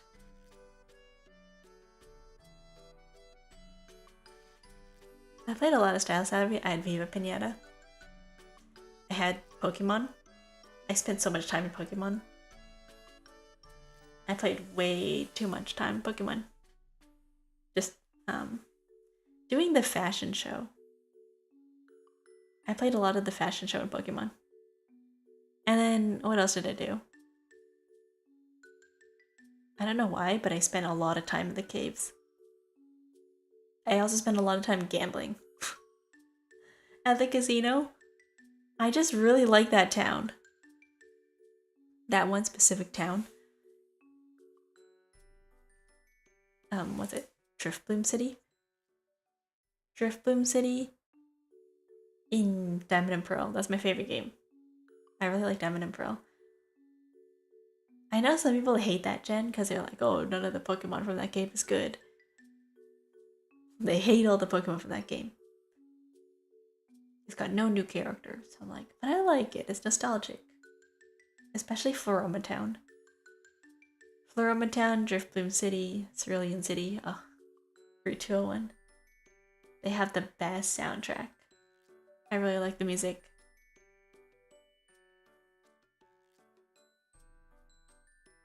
I miss it. Diamond Pearl was really good. Yeah, it was. I don't remember anything about the storyline, but I remember the music. I remember the music, and I remember just like the cities, mini games, running around, just doing things, chilling. Also, the character you play as, Dawn, as like a character protagonist. I really liked her. Hello. It also introduced worldwide trading. It was mind blowing. Oh my god. When they introduced Hello Dark Void. That's a cool emote. Nice. When they introduced the concept of trading characters, or like Pokemon, in order to evolve them, some people started their villain arc. They're like, I traded you my Gengar to evolve into a hunter, and I never got it back. Or like trading Pokemon that you didn't know was strong away and then being all like, oh no. Or like when you would get a character through the world trade and you get a Pokemon through the world trade and they had the weirdest name possible. Like you just get something, you just trade a Pokemon, you get something back, and you're like, why is this character named like this? What is this? And it tells you the trainer's name. Like, oh, this is the Pokemon trainer's name. They train this Pokemon. And this is the Pokemon's name on this day. I think I have a Ponyta from some random person. I forgot what I traded it to begin with, but I just have some random Pokemon that are traded from other people. That was a fun idea. I lent my Ruby cartridge to someone just so they could transfer themselves Rayquaza. They snatched all my stuff and raised a save after it. It started a villain arc in my childhood, for real, for real. What? Why would they do that? What the heck? Why would they do that? That's evil. What the heck? That's so mean. Like, it's one thing to, like, transfer something and then not transfer it back. But, like, to delete your save, oh my god. I think I'd become a villain too. I'd be like, from today on, we are now enemies. We are enemies. They'd have to, like... They'd have to like pull me off them.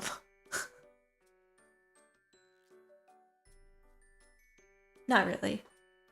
I think I'd be like, I think like my reaction would just be like super sad. I'd just be super sad. But yeah, we're talking about Pokemon nostalgia, nostalgic times, and the DS system, the DS console, and gamers. What's it called? I talk with him about it as an adult now. The bad blood is over. He doesn't remember why he did it. I don't know. Who knows? I don't actually talk to any of my elementary school friends anymore. None of my childhood friends. Sad. That's such a like, you know, it happens. As you get older, as things change, as like stuff happens, you know, hobbies change, interests change. You lose touch with people, you move around, you lose contact, you don't have anything in common anymore to talk about. You know, that's life. Which kind of makes me sad a little bit. I'm like, man, I haven't talked to any of my childhood friends in years. They've all moved away, they've all moved to different countries. They're all living their lives, doing their own thing.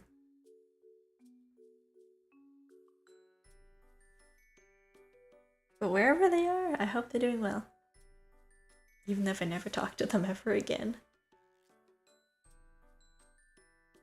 And drink water.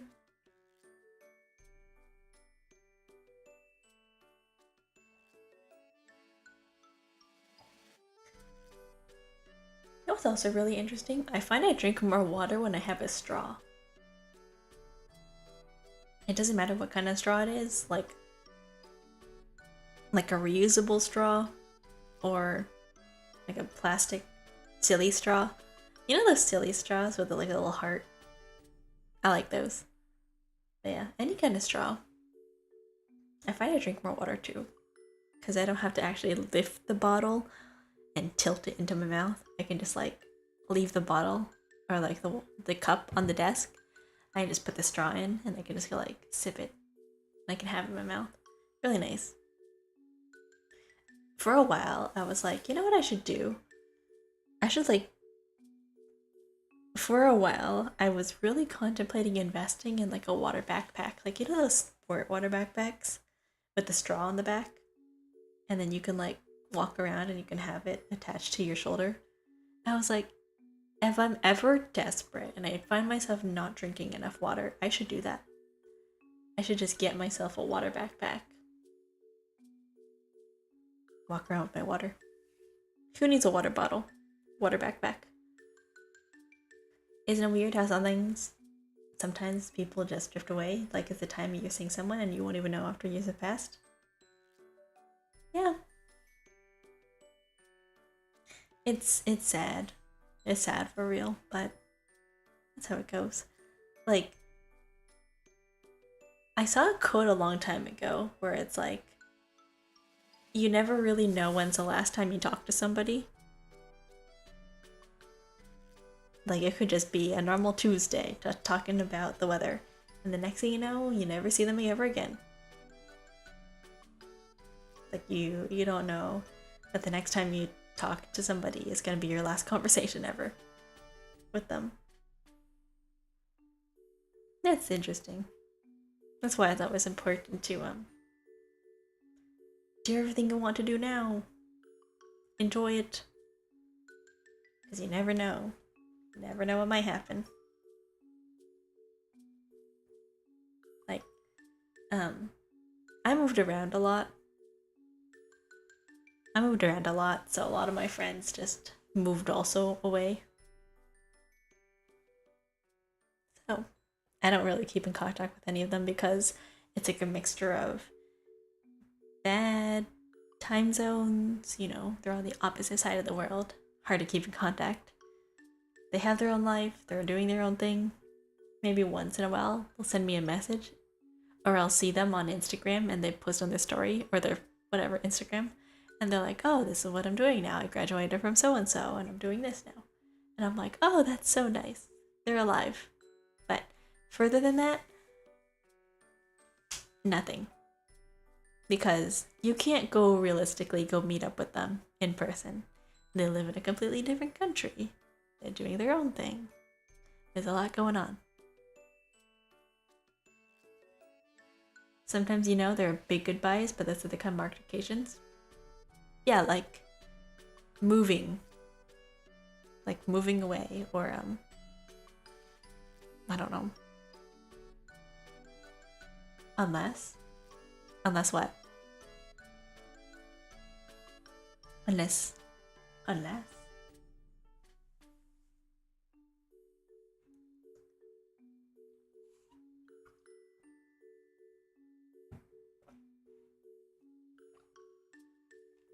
I'm trying to drink all this water to compensate for my lack of water intake.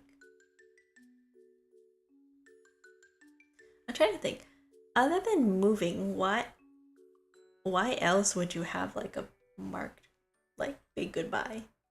Normally people don't do that. You know how many online internet friends? Sorry, I'm adjusting my pants. You know how many internet friends I just have lost contact with that I don't talk to anymore because I change fandoms, or like you talk to somebody about a certain topic every single day and you're like, oh my god, did you see the new update for this thing? And the next thing you know, you never talk to them again. I think it's easy to lose contact with online friends just because it's online. Breakups is a good goodbye many times. Terminal illness is a big goodbye. Mostly sad stuff. Oh, I guess so.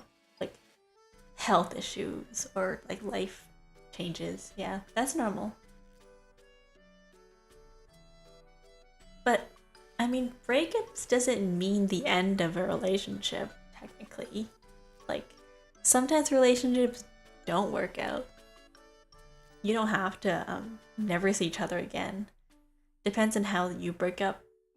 It could just be like, it's not working out, we break up, we still be friends. Some people, cheating, blah blah, they don't want to see each other ever again. That's understandable too. Depends on the circumstances. Yeah. Would you ever be friends with your ex? I know some people out there who are like, never. Some people are like, yeah, if we get along. And they haven't done anything crazy.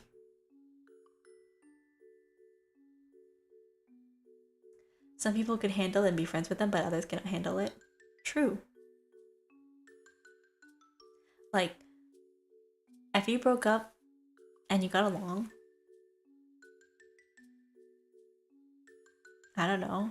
I think it's kind of sad to like lose a friend that way just because you dated. Maybe I'm bad at it, but when I try to be friends with the previous couple, things get real messy real fast. Really? Jealousy? I think that's like a them problem then. That's not a you problem, that's a them problem. I know, I never understood jealousy. I never really understood jealousy. Because, like, if you like somebody,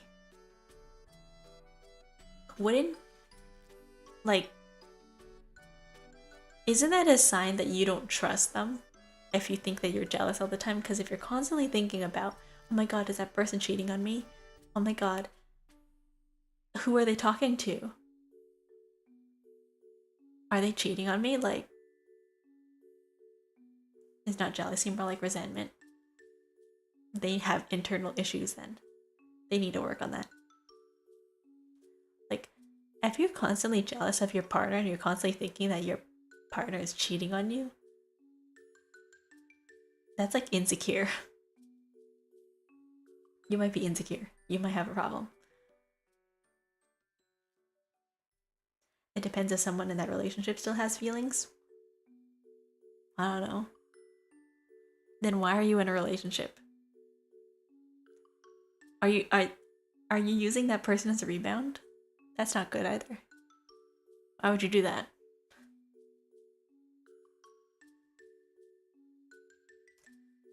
Like, that's not nice for you or the person.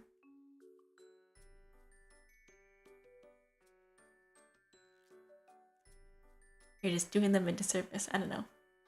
I feel like a lot of relationship issues, when you look at them from the outside in, you're like, this is really stupid.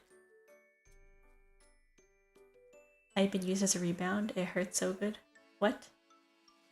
I've seen it happen many times before. Honestly, looking at relationships from the outside, you're like, oh my god, these people are so stupid. Relationships make people dumb. Like, oh, just talk to each other. Just communicate. Some people shouldn't be in relationships. I say it now, and it's true. Some people should not be in relationships. I think some people need to do internal work before dating somebody. Like, know yourself first.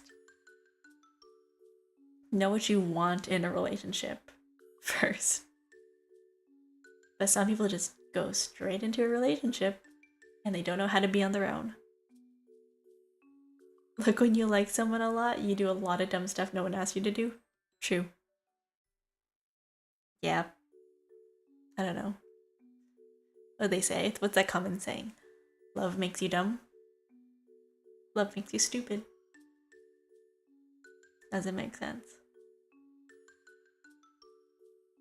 It doesn't make sense when you're like, in hindsight, you know. What's it called? Hindsight is 2020. You look back and you're like, oh my god, why did I do that? There's a lot of things out there that you just think about. You're like, why did I do that? Why did this happen? What is this? You know?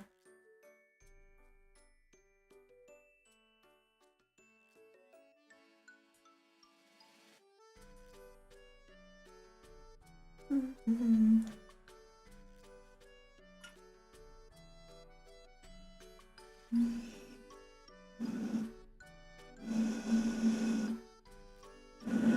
Sorry, I'm trying to blow across the top of my water bottle to make like those like pipe sounds.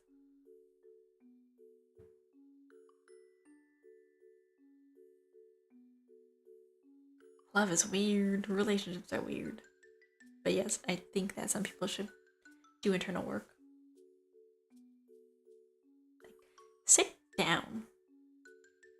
Sit down, make a list of things that you want in a relationship and things that you're looking for. And I think it just make things a lot easier.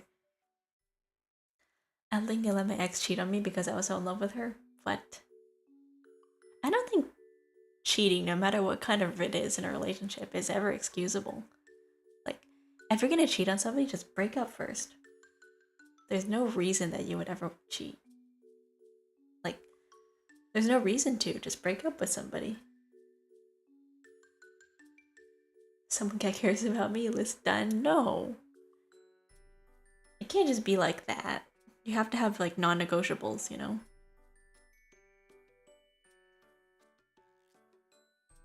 Not just that. She's spitting facts. You just break up with them, it doesn't matter. Like, if you don't like them anymore, then you want to cheat on them, just break up with them. What the heck? Doesn't make sense. Now you gotta have like other things other than someone that cares about you, like maybe somebody with the same hobbies, you know? Someone with the same hobbies, somebody who likes music, I don't know. Somebody with the same values, at least. At least somebody with the same values. If you're gonna have something, they have to have the same values as you. It's really hard to be with somebody who doesn't share the same values. as long as you can agree on like the same values people have those. Like when I say values, I mean like ethics. Like they have to have the same kind of set of beliefs. That's a thing. Yeah. Okay. Values can be things like, oh, I prioritize honesty in a relationship. I prioritize, like, I think, like qualities of people have. Like, okay, let me look up an example of values. You share the same neuron, I'm scared. Yeah.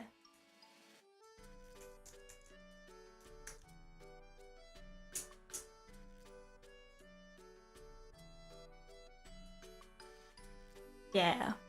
Ability, determination, abundance, creativity, fairness, passion, fineness, firmness, fitness, flexibility, dexterity, devotion, diligence, diplomacy, comfort, commitment, compassion, competence, complacency, ambition, anticipation, approachability. Like, I'm just reading out the alphabetized list of stuff. But, like, having similar values of things that are important to you, I think is, like, probably helpful. Like, if you value honesty and the other person doesn't, then it's not going to work out. Like, it's not even about, I guess, valuing one thing more than the other. It's just, like, knowing what's important to you. Well, after hearing those values, is me who doesn't have those? My bad, it's a me problem. Maybe. Maybe you need to work on that. Maybe you should identify what's important to you. Maybe you should identify what's important to you and, like, think about, is this important to you? Do you value, I don't know, freedom over compassion? Do you value generosity over enthusiasm? Also, I realized during or watching a relationship, some people who was at fault will never admit it even after the breakup. True. You can't fix people. You can't fix other people. You can only fix yourself. That's the number one thing you should never do. You can't fix them. You can't fix them. If you think that you can, by being in a relationship with somebody, that they're gonna change, not gonna happen. If they're willing to change because they're with you, that's possible. But if you think that being with somebody is going to change them, it's not going to. You can't fix this person. They can only fix themselves. I could fix her. I know exactly. You can't. Yeah, it's the worst kind of people who refuse to admit that they're at fault. Especially if they're the type of person who always blames other people. I think that's like a major issue. If you're with somebody and they're constantly like, oh, it was never my fault. It was always this excuse. It was always this thing. It's always that. You know, it's not a good thing. I can't fix it, but she's hot. Listen, I can't fix it, but I can make her worse. I can make her worse. That's my motto. I can make them worse. You know, what's that other thing? The flags are red and large, but so is her ass.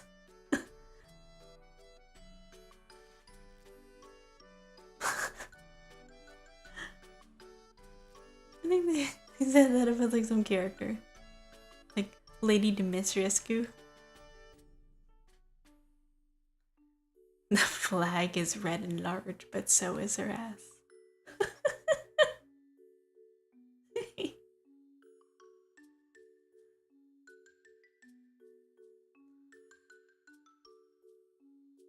Oh man. My favorite color is red.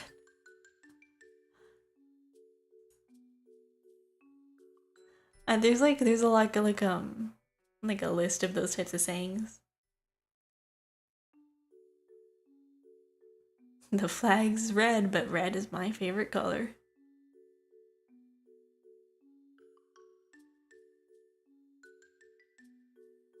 But yeah, I think there's like quizzes out there that you can do to like identify what your core values are. Or even then, if you just want to like look over lists of values and be like, oh, which ones are important to me? Which ones are not important to me? I think it's important to have. Knowing where your bottom line is at least. Why are bad boys / girls attractive? I don't know. I think villains are attractive. Like, someone who's willing to like do anything and like someone who's willing to burn down the world just for you. That's nice. Versus like a hero who, I don't know, would save everybody, including you.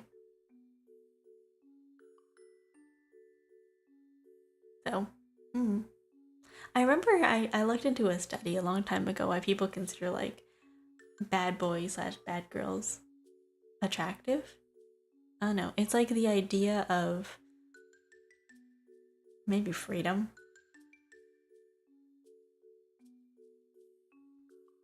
It's like you see something in them that you want for yourself.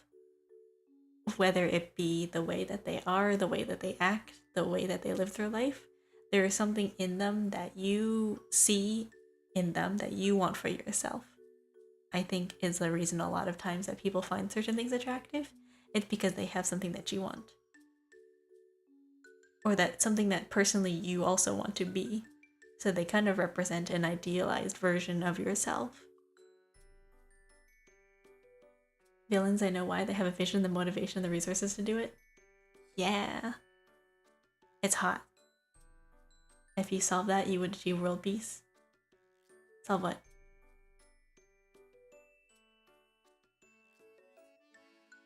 Also, hello. Like, is Megamind hot? Yeah. I think his motives are hot.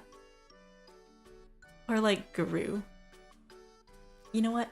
People with passion are attractive. It doesn't matter what kind of passion it is. As long as you have a drive for something, I think that's attractive. It doesn't matter what it is. It doesn't matter if it's something stupid.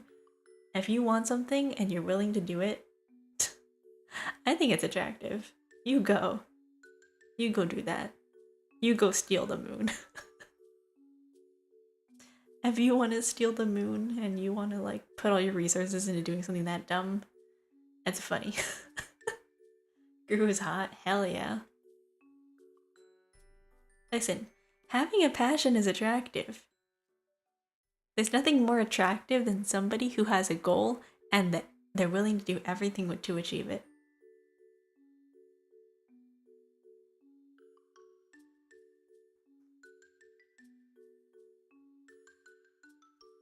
It doesn't matter. It doesn't matter what it is. As long as they have a goal.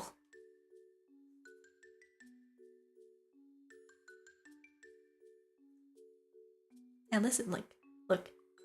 He's got all his little minions. He's rich. He's rich. He's got like money, you know? He's got a giant house. What more could you want? He's like the ideal spouse. What else would you want? Looks. He's funny. He's got a sense of humor.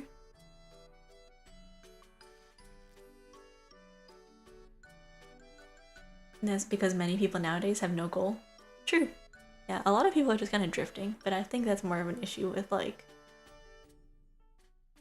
the current life situation that people are experiencing. Like the nihilism that I've seen just evolve over the years is just very sad to see.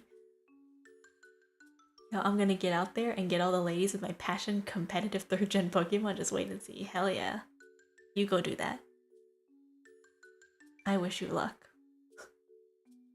Listen, if you're that passionate about it, it's bound to work, okay? It's going to work. Eventually. Eventually.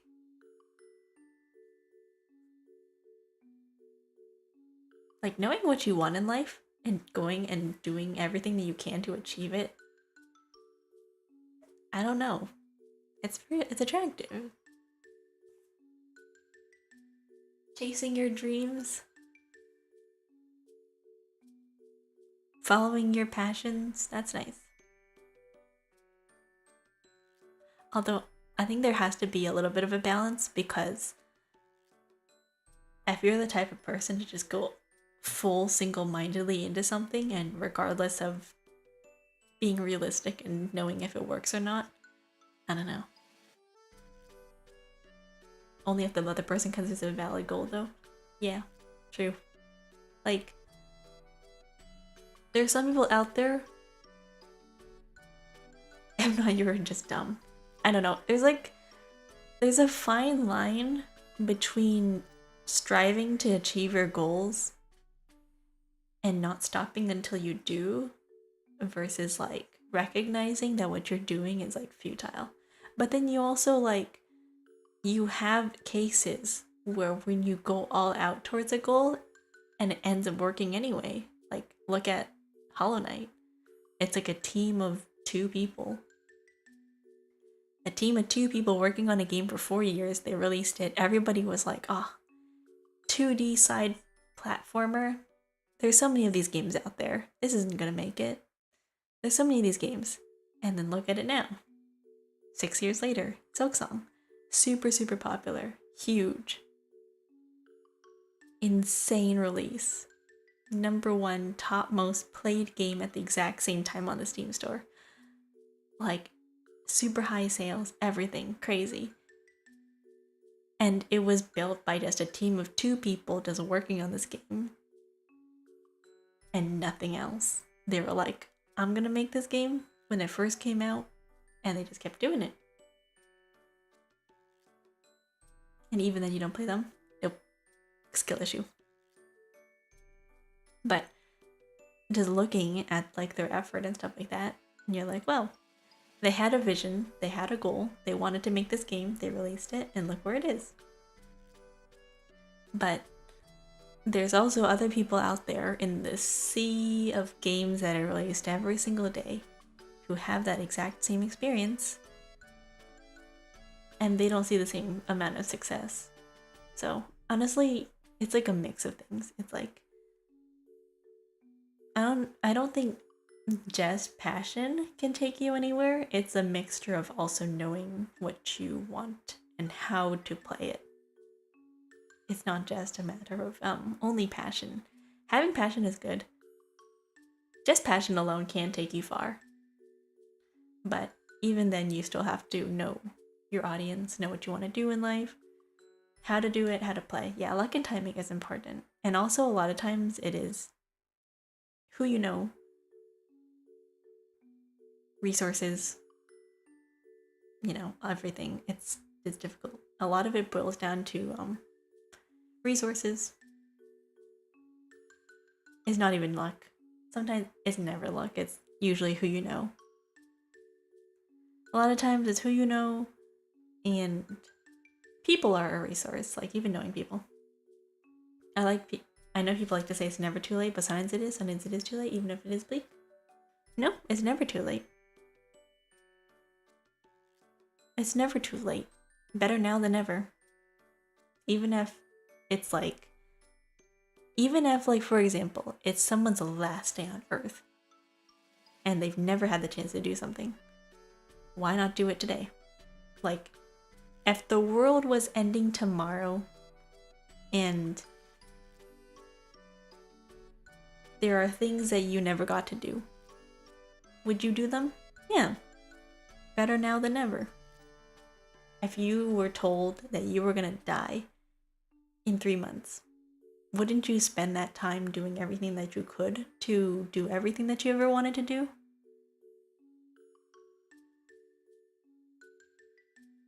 I don't think it's never too late.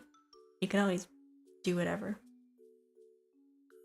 You can always do anything if you put your mind to it. If you try hard enough.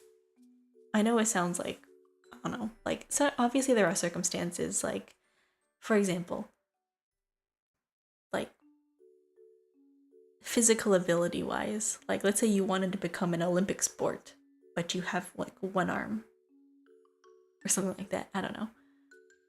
Like, let's say you want to go, I don't know, become the best tennis player or something, but you don't have arms. Like, obviously there's limitations, but you could make it work. You could try your best. Like, there's artists out there who paint with their mouth because they have no arms. You have artists out there who paint with their feet because they have no arms. If there's a will, there usually is a way. But I do agree that it makes it difficult. You can start playing chess, but you can't become a professional chess player if you start into adulthood. There are many examples. That's not true. Chess, especially, is a matter of practice and, like, memorization. Feet artists use aim, yeah. There's artists who draw with their feet. Like, they've trained themselves to paint or hold the pen with their foot. You can look it up. There's people out there like that. Or they paint with their mouth. They hold the pen with their mouth and they're able to draw like that. It's cool. But yeah, I think it might take you longer than others, but you'll eventually get there. I don't think it's the end of the world just because you didn't start earlier. You can always start now. I say this in regards to, like, talent, because I don't think anyone's inherently born a genius, because some things does come easy to other people, yes. But I don't think it's ever too late. And you shouldn't be comparing yourself to other people, regardless. If you see that somebody's doing something and they're going farther than you ever have, and they're super good at something and you're like, oh, I'll never match up to them. They're super good. They started at the age of 13 and they're a super pro. They're, like, amazing. They're doing all these cool things. You shouldn't compare yourself to those people. The only person you should compare yourself to is yesterday's person. You should compare yourself to yourself from yesterday, to yourself from last year, to yourself from a week ago. If you are doing better than yourself from yesterday, from last year, then that's all that matters, honestly. You shouldn't be comparing yourself to other people.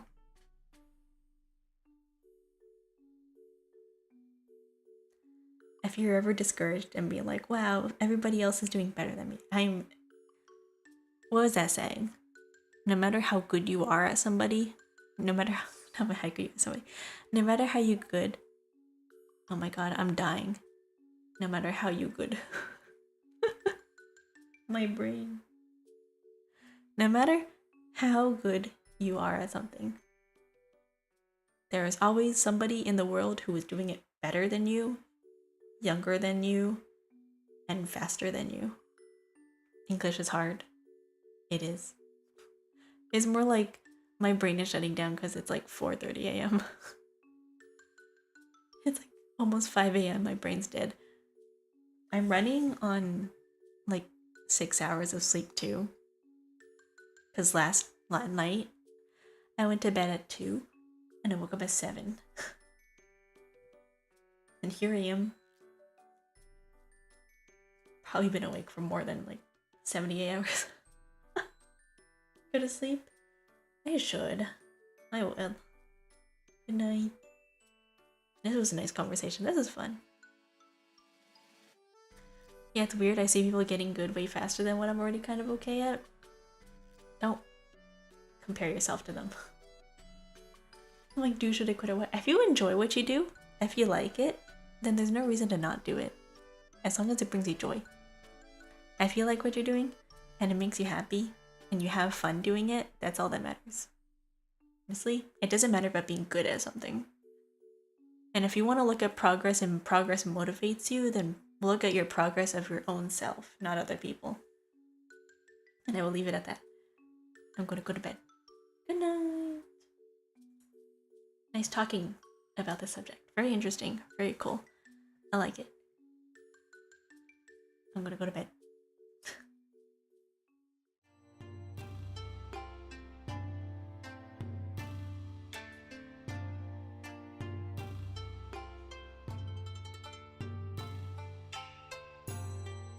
Good night. Take care. Yeah, I will. I'm gonna send you guys over to Yeshi.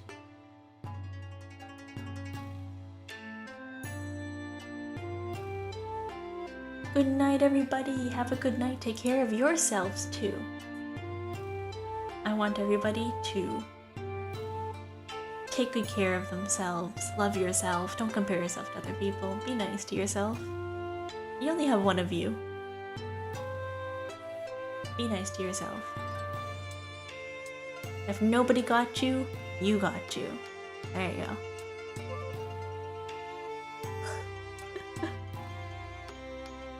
Good night, I'm gonna go to bed. I will see you all probably next week on Tuesday, maybe. I have school assignments to do. I'll see you guys later. Bye-bye!